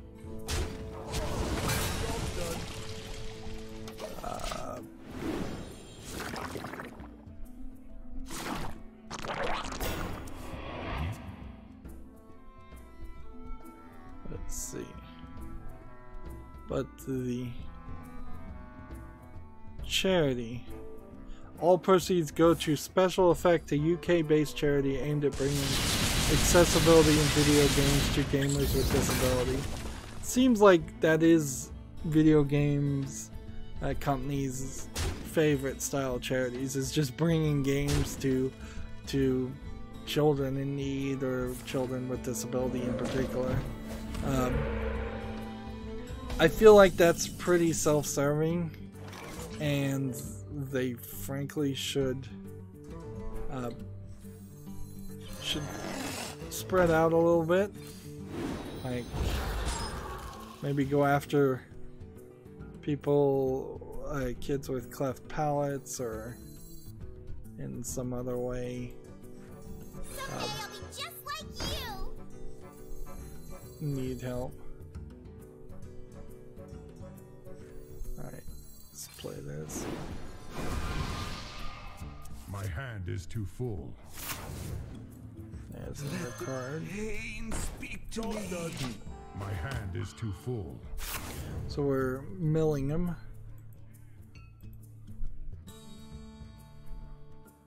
Let's see.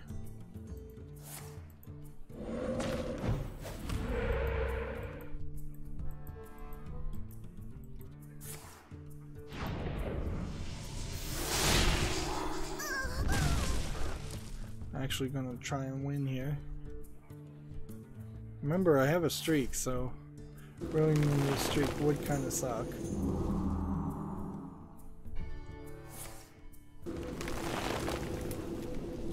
Playing all these cards.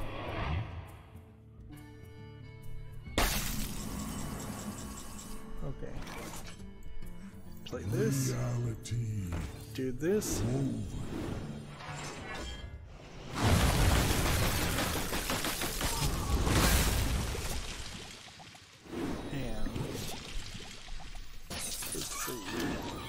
secret. Incredible discovery.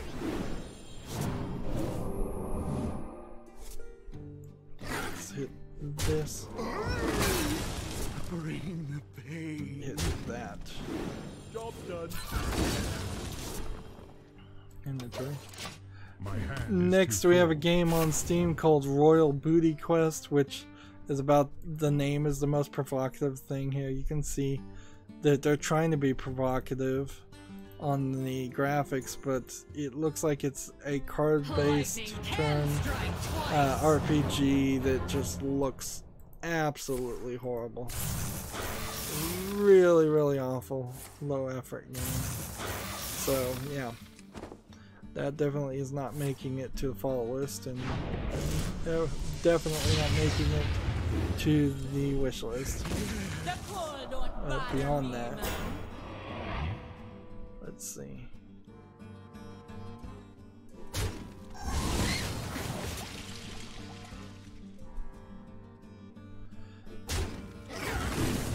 There goes my success. That was my power play there, as I was going to try and duplicate that character, the mana worm.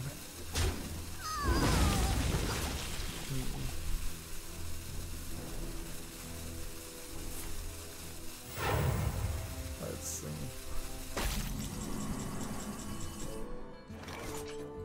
So I can freeze. I can make them draw more cards. I can play this. Reality. I can draw some more cards. Job done. I can end the turn. Tech Raptor has an article, Eevee Tamagotchi to be released in Japan. So that'll be interesting. A Eevee style Tamagotchi that looks like it can evolve into at least 8 evolutions, which probably is the number of evolutions an Eevee can evolve into right now. It still feels a lot black and white, very black and white, so I'm a little surprised that it's a Tamagotchi that's brand new.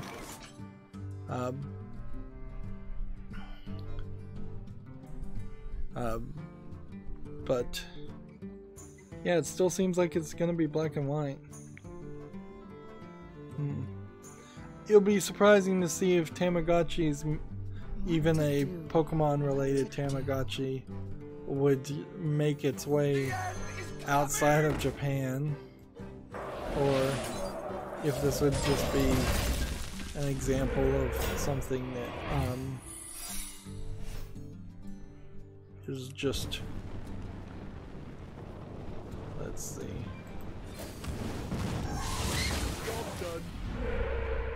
Yeah, it'd be interesting to see if that comes outside of Japan and would be a revival of the idea of a Tamagotchi in the West.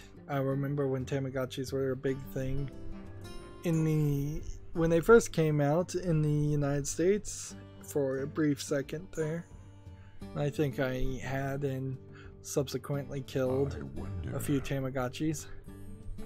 Moving on, Gamma Sutra has an article, a Steam currency gaffe leaves Australians unable to buy some games. Earlier this year, Valve announced plans to support the Australian dollar on Steam Marketplace. Let's see.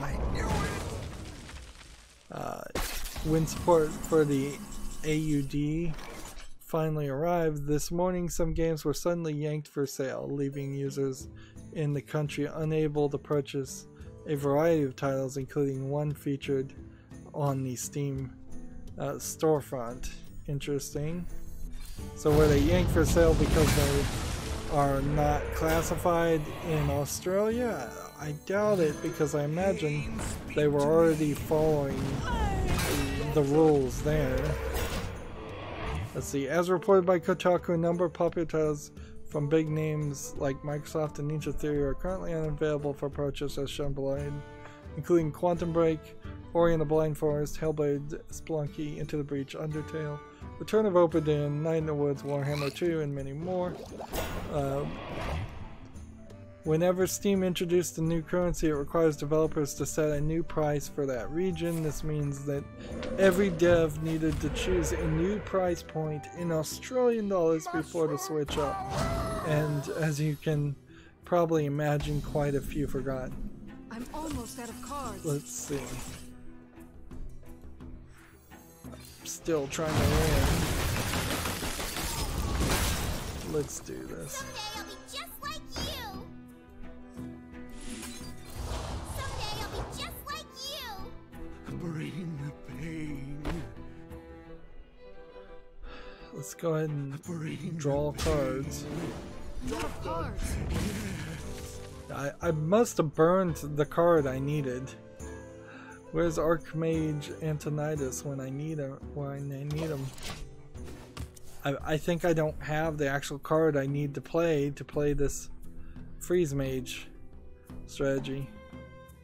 According to an independent source, Steam prepared the transition by sending creators multiple emails reminding them to add an AUD price for their game, otherwise it would become unviable. Of course, it's possible older titles have unmonitored email addresses, and we know of at least one developer who says they never received the email. Interesting. So this might be a great example of like how many developers out there on Steam literally have disappeared and don't even monitor their email address anymore.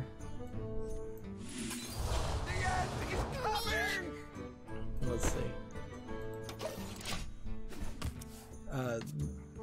Yeah, that might prove quite surprising to see how many low effort scammers that got on the Steam don't have their game available on us in Australian dollars.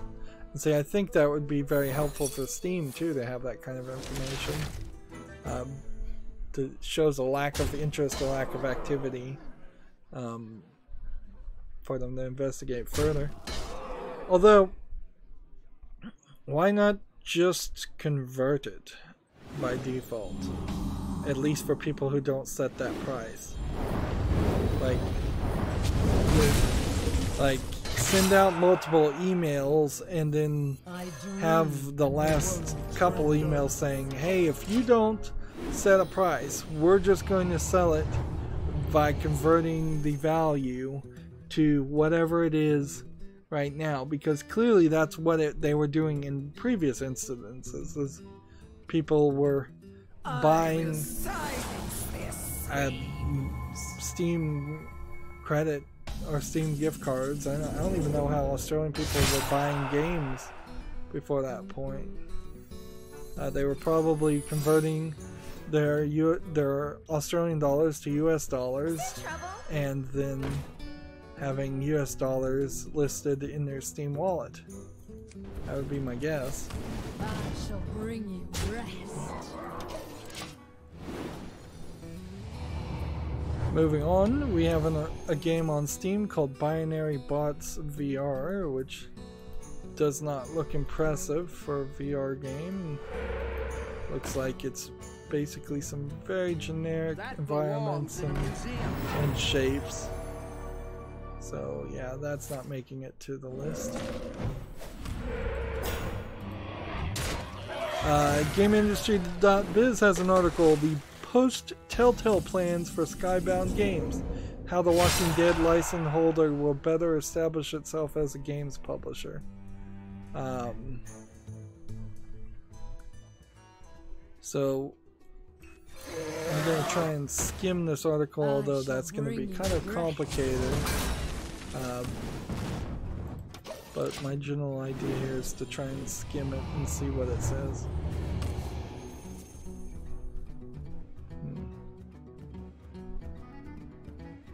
Let's see.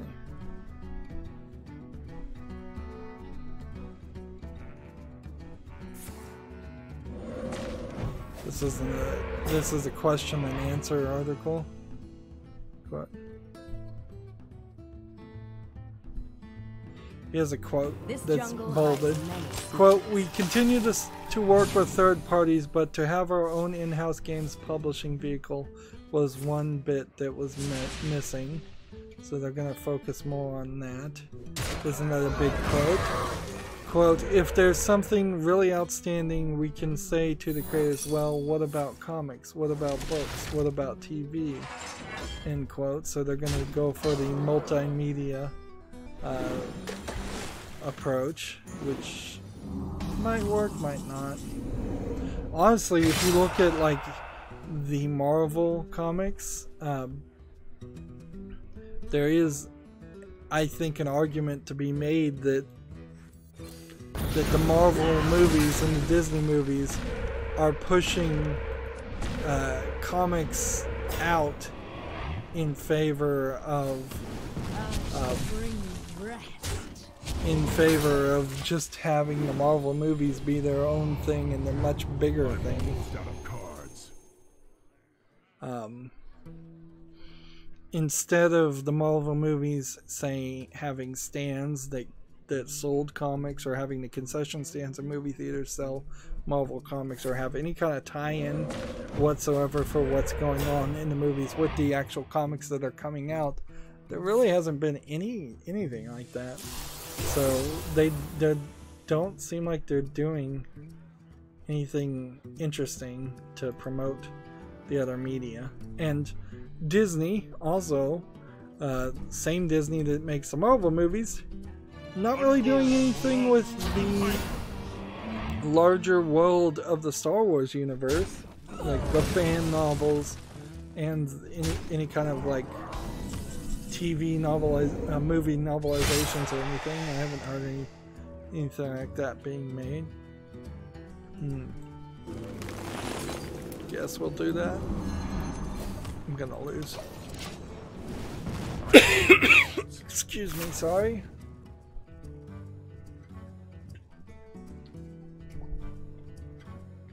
I've gotten bad about not muting myself. Next we have a game on Steam that is in Chinese, I suspect, so yeah, simplified Chinese. So I can't name it. Wouldn't make it to the wish list anyways.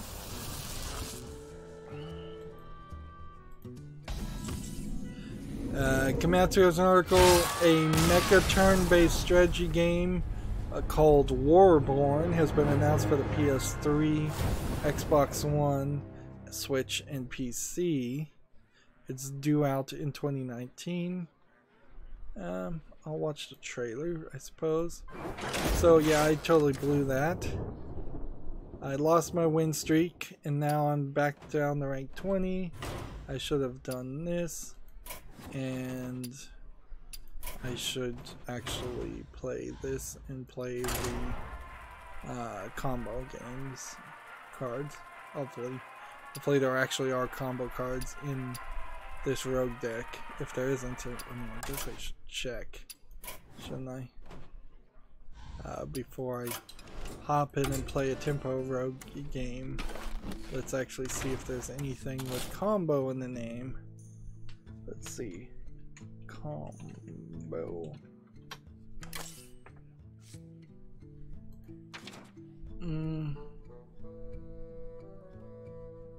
There's one combo card. So there's probably 2 copies of that. There's another combo card. It'll take a couple of games to play it, but I think we can try that.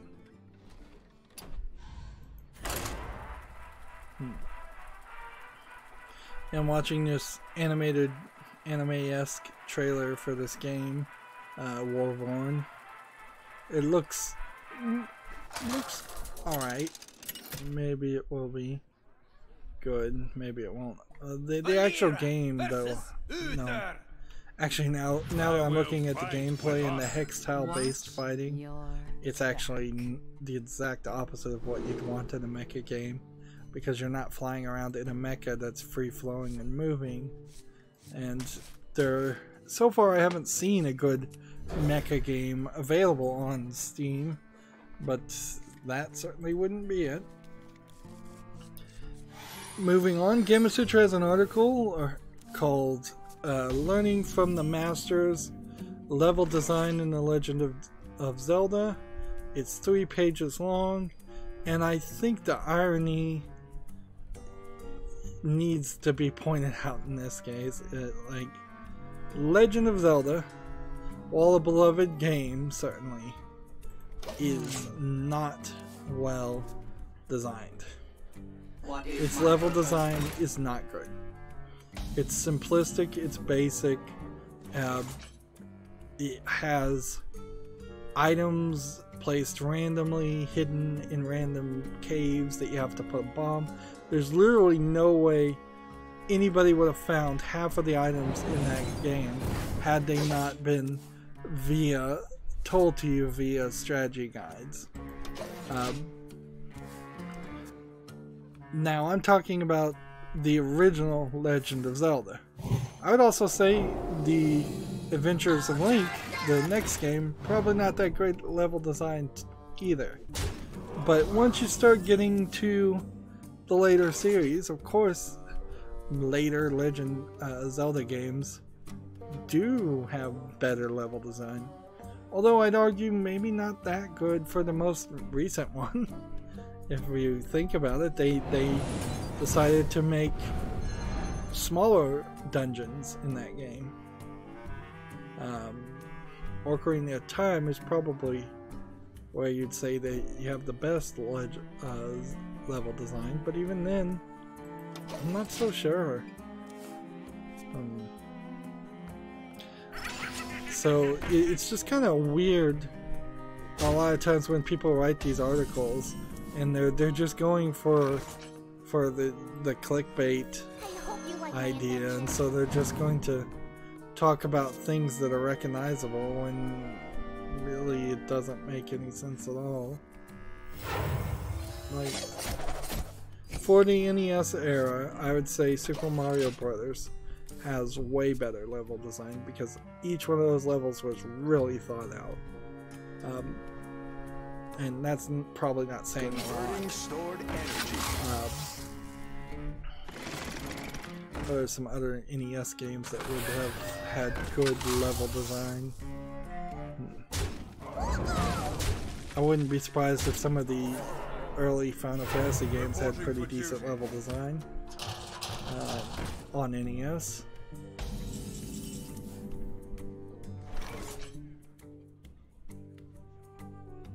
First, an enemy minion need to deal damage to the minions next to it. Guess we can try that. I hope you like my invention.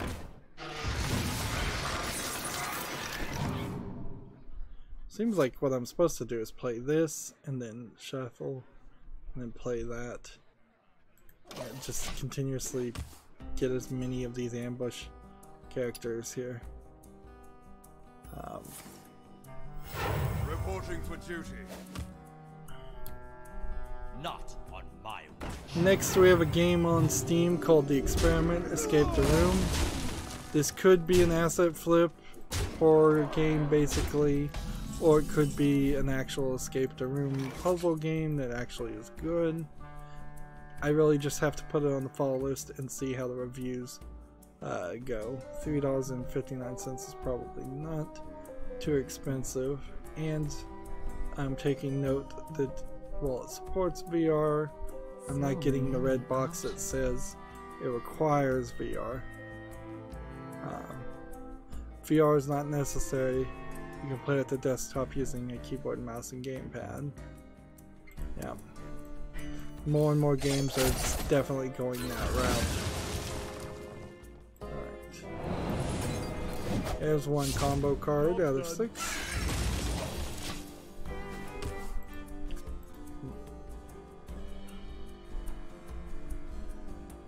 Let's see. Next we have a game on Steam called Dereliction, which looks like it might be a top-down twin stick shooter. Maybe it's a puzzle game. It says it's a strategy violent indie game. I kind of need to see this in play. It might be a tower defense game, honestly. So if I scroll way over here, I'll watch this video as I come over here and play. Also,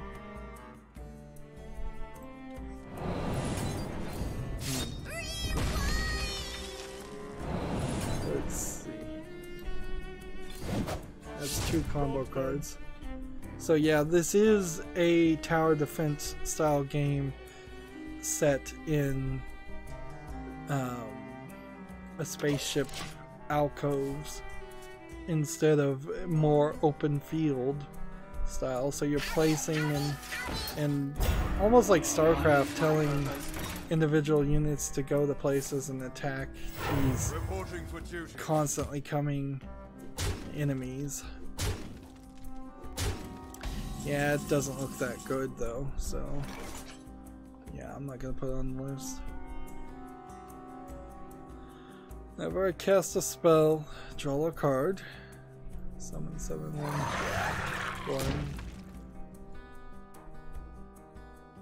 I'm about to lose.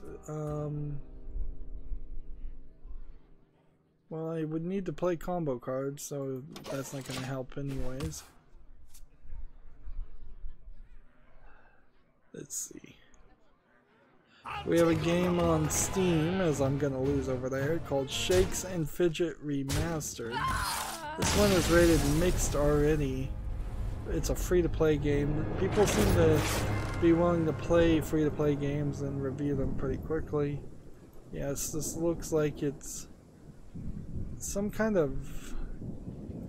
It looks like a Diablo clone, but I wouldn't be surprised if it actually isn't, and if it's more of a idle clicker resource management game. Let me watch this video and see if it gives me any more detail.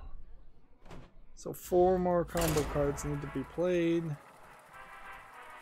Good thing I moved over to casual.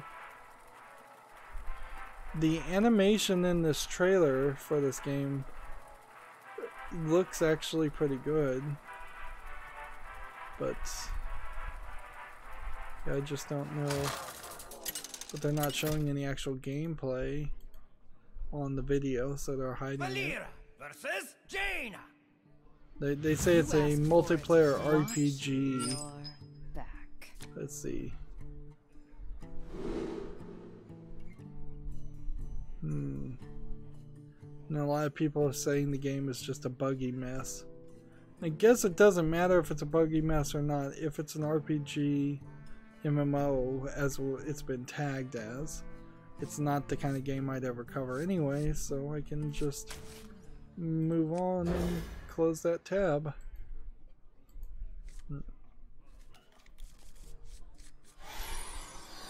Next we have a game on Steam called Dawn of Breakers, which is a free-to-play RPG. Looks like it's half cheap cell phone chibi animated and half kind of nicely animated anime visual novel. I don't like the mix of those 2 animation styles. These chibi small animation style, I just think it has got to go. This feels like a cell phone port, definitely. Let me see if I can find a video of gameplay.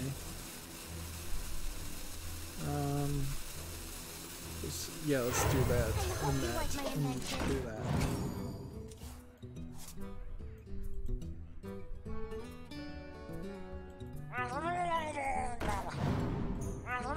Well, if this is a free-to-play RPG, I'd never play it anyways, because I'm really not going to play any free-to-play game anyway. It has in-app purchases. Yeah. This does not look a good enough quality style game to be on Steam. It looks like a quality style game that you would expect on. So guess I'm gonna hold on to that. And do that. If you're sure. And that. Yeah, I don't think Dawn of Breakers needs any more consideration. We can close that tab. I only have a few more things. Yeah, I still have about 10 games I could talk about. And we still have some things to deal. Alright, deal 1 damage, draw a card. Attack. Oh, if you're sure. Gamma Sutra has a video, virtual reality postmortem, VR lessons learned. This is from their sister company GDC presentations. I don't know what lessons you really could learn from the VR Rick and Morty game, other than, yeah, VR is still not really easily accessible to a lot of people, and you probably shouldn't waste your effort making a VR game. That minion already attacked. There you go. But this is a video anyway, so I'd have to watch it, and I certainly don't have time for that, so I'm closing that tab. Next we have what is clearly a troll game, very low effort game called Kitten Love Emulator. And it's just awful crayon drawings with a random asset flip thrown in for good measure. Just like total garbage. And even if there was a so many options, like some kind of secret hidden game inside something like this, here we go. That's still not good enough to make me want to play something that sells itself like that. This developer says his name is true. He says his publisher's name is false. So, like, clearly there's a lack of even understanding the language, or just a blatant disregard for the language and filling out the forms properly. The fact that that doesn't automatically get flagged by Steam before it even gets allowed on Steam is definitely part of the problem. Welcome to my web. Okay. Hit that. And then shadow step that. And then we'll play that again next turn. Next we have a game on Steam called Farm Business, which has a very blurry picture. This is one of those mobile games that really is nothing at all and has no reason whatsoever to be on Steam. They're selling it for $4.79 with it being 40% discounted right now. They've already got a DLC listed also. That's pretty bad. Yeah. Let's see. This. Welcome to my web. This. There once was a man from Gilneas. And what do we want to do here? Kind of nothing.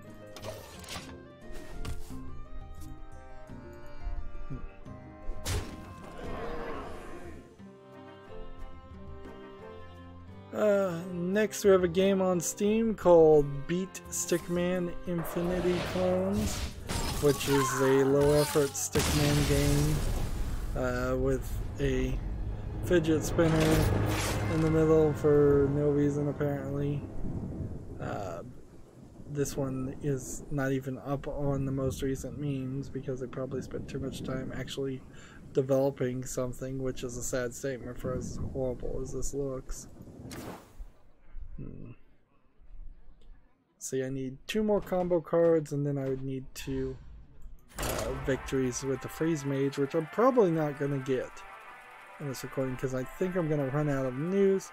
Although maybe not, because if I go back to my Twitter feed, there might be some new games to cover and talk about. I must protect Next, we have a game on Steam called Tabletop Basketball VR. I think this is kind of a ridiculous combination of 2 ridiculous ideas, both being in VR to look at a tabletop game and then using VR to control a game that is not actually a tabletop VR game, a tabletop game, which would be basketball. Yeah, there's definitely some craziness there, and I'm not willing to investigate that game any further. So yeah, close that tab.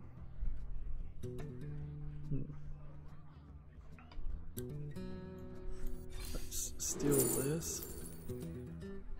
Whenever a minion dies this turn, gain 1 mana crystal for this turn only. Choose soon. Alright, that might work. Gamasutra has a article talking about that game Dawn of Breakers 2. Free to play 3D action brawler Dawn of Breakers, now available for PC.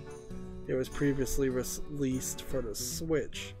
So this is probably an example of a game that didn't make its money on the Switch and is now trying to make its money on PC. Which that's not going to work. And it looks pretty bad, even for a Switch game. Let's play this. You like my invention? Job's done. Do that.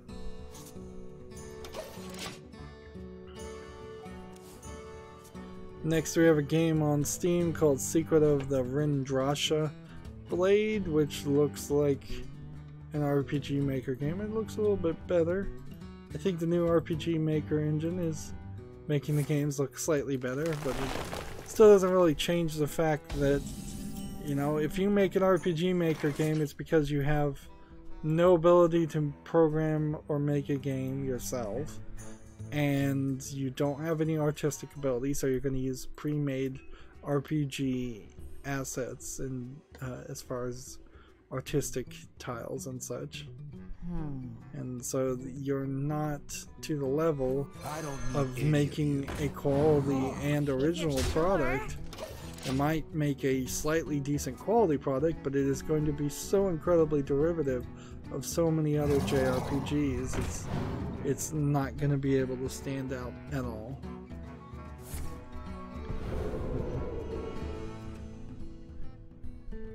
So we have Shadow Step, we have Deer Troll, deal 1 damage, draw. Okay. For me. Keep on attacking. Oh, if you're sure. Next we have a game on Steam called Starcross Arena. Looks like it's probably a... Put this apple on your Well, head. I have no idea what it is, but it looks pretty ugly. Whatever it is. Early access casual indie game. I don't know if it's like a puzzle game or what. I'll watch this video, but just because I want to know what this game is. Well, never mind. That video didn't show me what the game is. And that's enough certainly to prove to me that it isn't anything. $19.99 for Starcross Arena. Laughably I expensive. hope you like my invention. Okay. Do this. Do this. And For me. let's go ahead and hit that. Here we go. And then back here.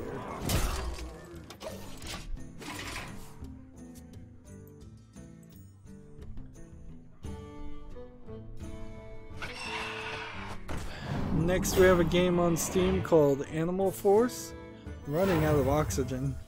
I've been talking too long and I'm running out of steam and I'm feeling sleepy. Definitely was the right move to stream early this morning instead of trying to stream really late. Yeah, this game Animal Force, I'm having a hard time telling what it is, which probably tells me it's not that good. I'm not being very generous today on games, which is probably a decently smart For move. me. Let's see. Let's shadow step this. I don't need any. Here we go.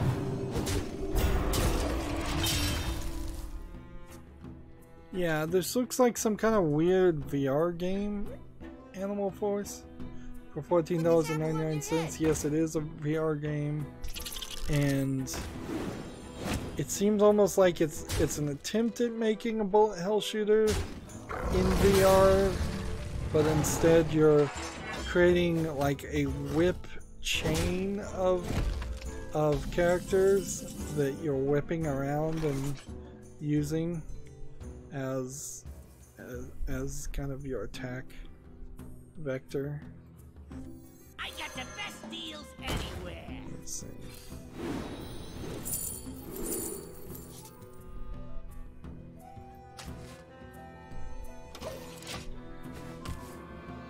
Yeah, Animal Force does not look interesting. Yeah, I'm starting to get sleepy. I may have to just play some stuff off screen. Let's see. Next, we have a game on Steam called Fortified Swiss, which sounds like an interesting name. I'm not sure it really is an interesting game. There, sorry for rhyming. Looks like it might be a tile-based tower. It says it's a tower defense game. Okay. Well, I don't understand it. I'll watch this, but if it's a tower defense game, as they say, then So many options. that already tells me that's not something that I'm interested in. I got the best deals anywhere. Let's see. Deal 1 damage, draw a card.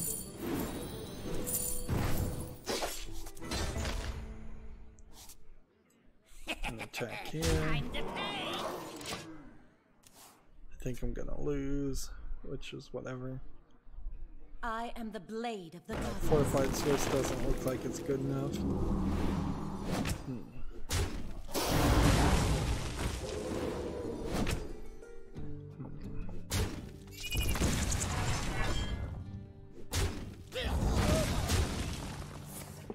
Yeah, I'm quickly losing steam fast. Next we have a game on Steam called Neon Code, which looks like it might be an adventure. It looks slightly better polished than most games. A little dark, it's kind of hard to tell. This might be an asset flip with just some polish on it. Or it might be a good game. So this one needs a little bit more observation. We'll put it on the fall list and see how people like it. It's English and Hungarian. Interesting language combinations, particularly when you're seeing Asian letters in the signs. Alright. We need to play this. And then play this. And then play this. Too soon. Play this. And then do this.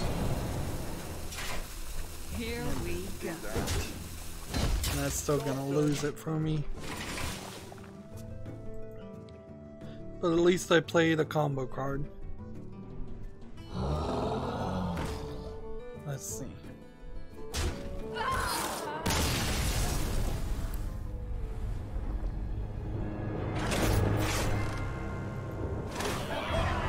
Hey, we did all the combo cards. So then that just puts us on the mage cards, where we could play ranked, mage, wild, either battle cry or elemental. Let's play elemental and see how that one works. If we got a free victory right now and a free victory after that, we'd be good. Otherwise, I think I'm gonna have to play a little bit of mage off screen. Next, we have a game called Evil Mine. Evolved Mine. It does not look good. Like, it looks like you're actually planting mines, or is this some kind of minesweeper idea that just doesn't make sense? You asked for it. Like, I think it might be a Minesweeper game, but I've seen better Minesweeper games on Steam. 74 cents with a whole pack of other Evol games. Evil Mine, Evil Spider Sim, Evil Evolution. Yeah. I don't think that's necessary. Yeah, not good enough quality. Next we have a game on Steam called Power Cut Incorporated, which seems like it's a Sim Tower game. And I'm not sure I'd ever really want to play a Sim Tower game, but I'm fairly certain that this is not a good quality one anyways. So, yeah. Reality No real need. woven. I guess what the idea is you're running like an esports game, or you're an esports player and you have to, the characters have to run and hit the generators and keep the power going, and power is always at a premium. I guess that's the general idea. Unravel. Yeah. This feels like this is too hyperactive of a clicker style game, or just a random game, to actually be interesting to play. And the graphics still just are not impressive enough. So I'm being very critical here, particularly since the game is only $2.99, but yeah, I think I don't want it. I don't want it on the follow list. Let's see.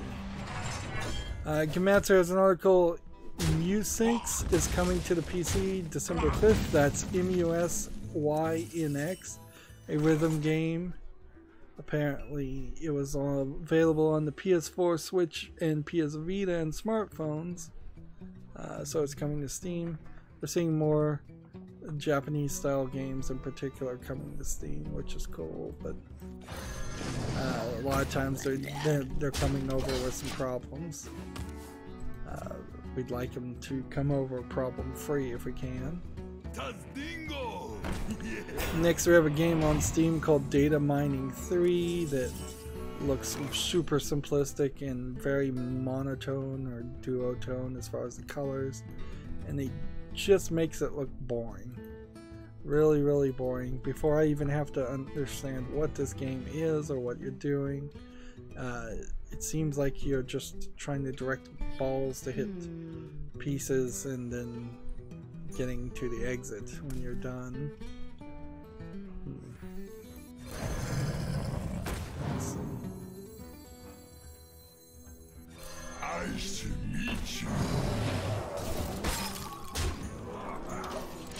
So yeah, that's not coming to the follow list.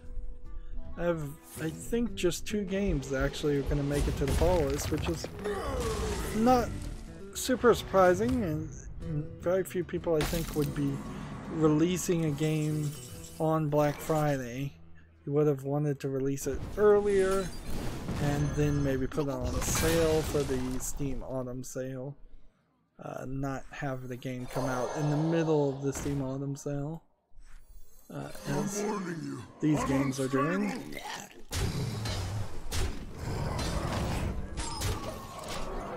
Next we have a game on Steam called Intersolar Drive, which would mean it is a drive that only flies in between the distances of our sun, which we call Sol, and not any specific star. If they probably meant to type Interstellar Drive. That would make more sense. Unless I'm mistranslating the word. I am half falling asleep right now, so I could be wrong.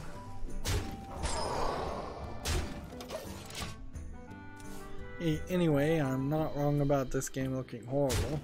For $3.99, so it's not going to the fall list. And then that leaves us with the last game on so far. It's the Eternal Realm 2 Dark Matter, a RPG Maker game where I have really no desire to ever play an RPG Maker game or anything that even looks slightly like that. So, yeah. Reality woven. Freeze.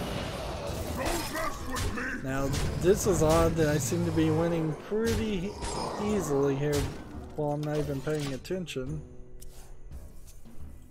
See, that puts me at the Humble Bundle store, which the Humble Jumbo Bundle 12 still has some decent offerings, I think, and I think there's one other bundle that has some decent offerings. Let's see, the Dystopian Games bundle was pretty good too. So if you were to get any duplicate game codes, Steam codes from these bundles, and you wanted to gift them to me, send them through Twitter to direct message. That'd be very much appreciated. I've just realized because I started early, some of these daily quests are going to come in. So there's actually quite a lot of daily quest stuff that needs to be done. Let's see. I want to go back to my Twitter feed and see if there's any new news before we wrap up this stream. In the meantime, for the Asian account, I'm gonna have to go back and win one more mage victory off screen in the Shaman account. Let's switch to the European account and see if anything new is unlocked. I wouldn't be surprised if a daily quest did unlock later this evening, late this evening, but that shouldn't be too much of a concern. That should still work Monday when I play them. Yeah, so I'm scrolling down my Twitter feed just to see if there's anything new to talk about. And of course there are new games coming out. For the European account, nothing new as far as the daily quest yet. Let's switch to the Asian account. I mean the Americas account.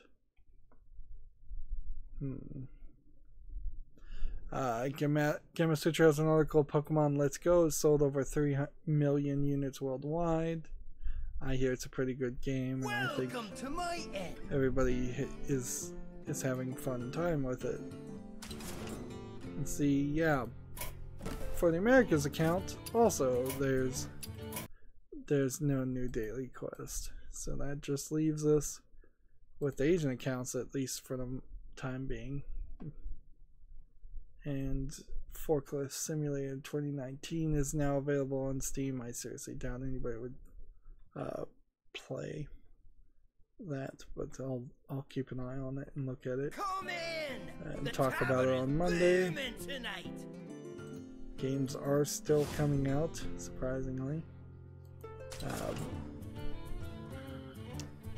So I hate to do this, but I end up doing this a lot. I'm going to just scroll down my Twitter feed and look and see if there's any new news to talk about.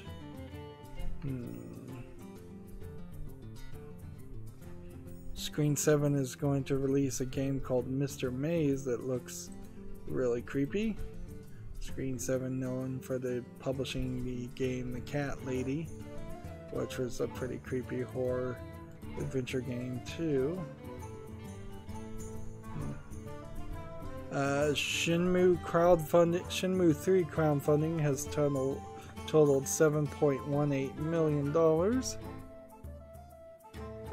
Darksiders 3 Horse with No Name trailers and screenshots are out.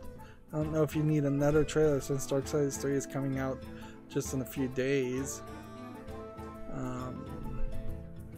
See, I'm starting to see the things I've already seen, so I don't think there actually is any more news. So it's only about 5 games that can be saved for Monday, and no real news that I haven't talked about. So yeah, I think we're in a good point to wrap it up. I'm surprised even one person came on the chat and said hi, so thanks for that. Again, apologies to Travis.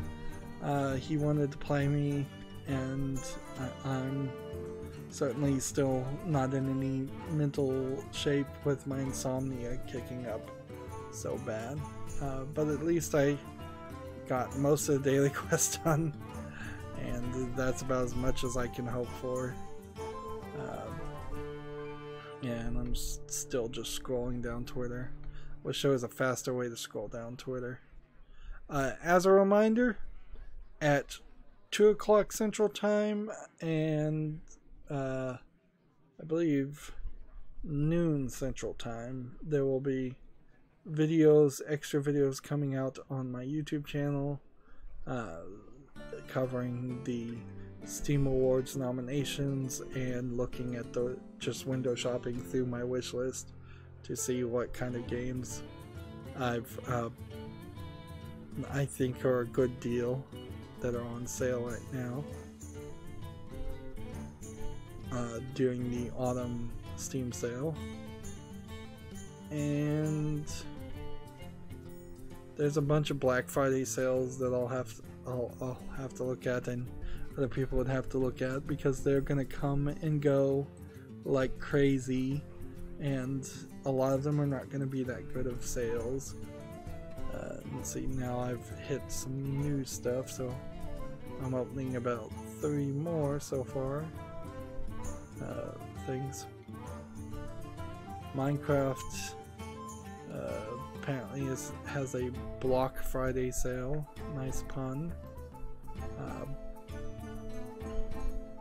And I think at that point I've hit the infinite spinning loading symbol for Twitter. So yeah, we're good to go. That's going to be it for this recording. I'm off to bed.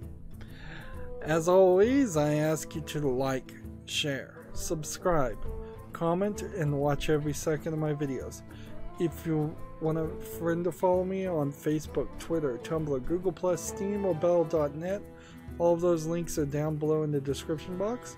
And if you want to support me even further, which would be greatly appreciated, particularly right now while there's a sale going on Steam, you can friend me on Steam and gift me a game off my wish list, or just a game you'd like to see me cover, or gift me a gift card. All of those would be very helpful, or any of those would be very helpful.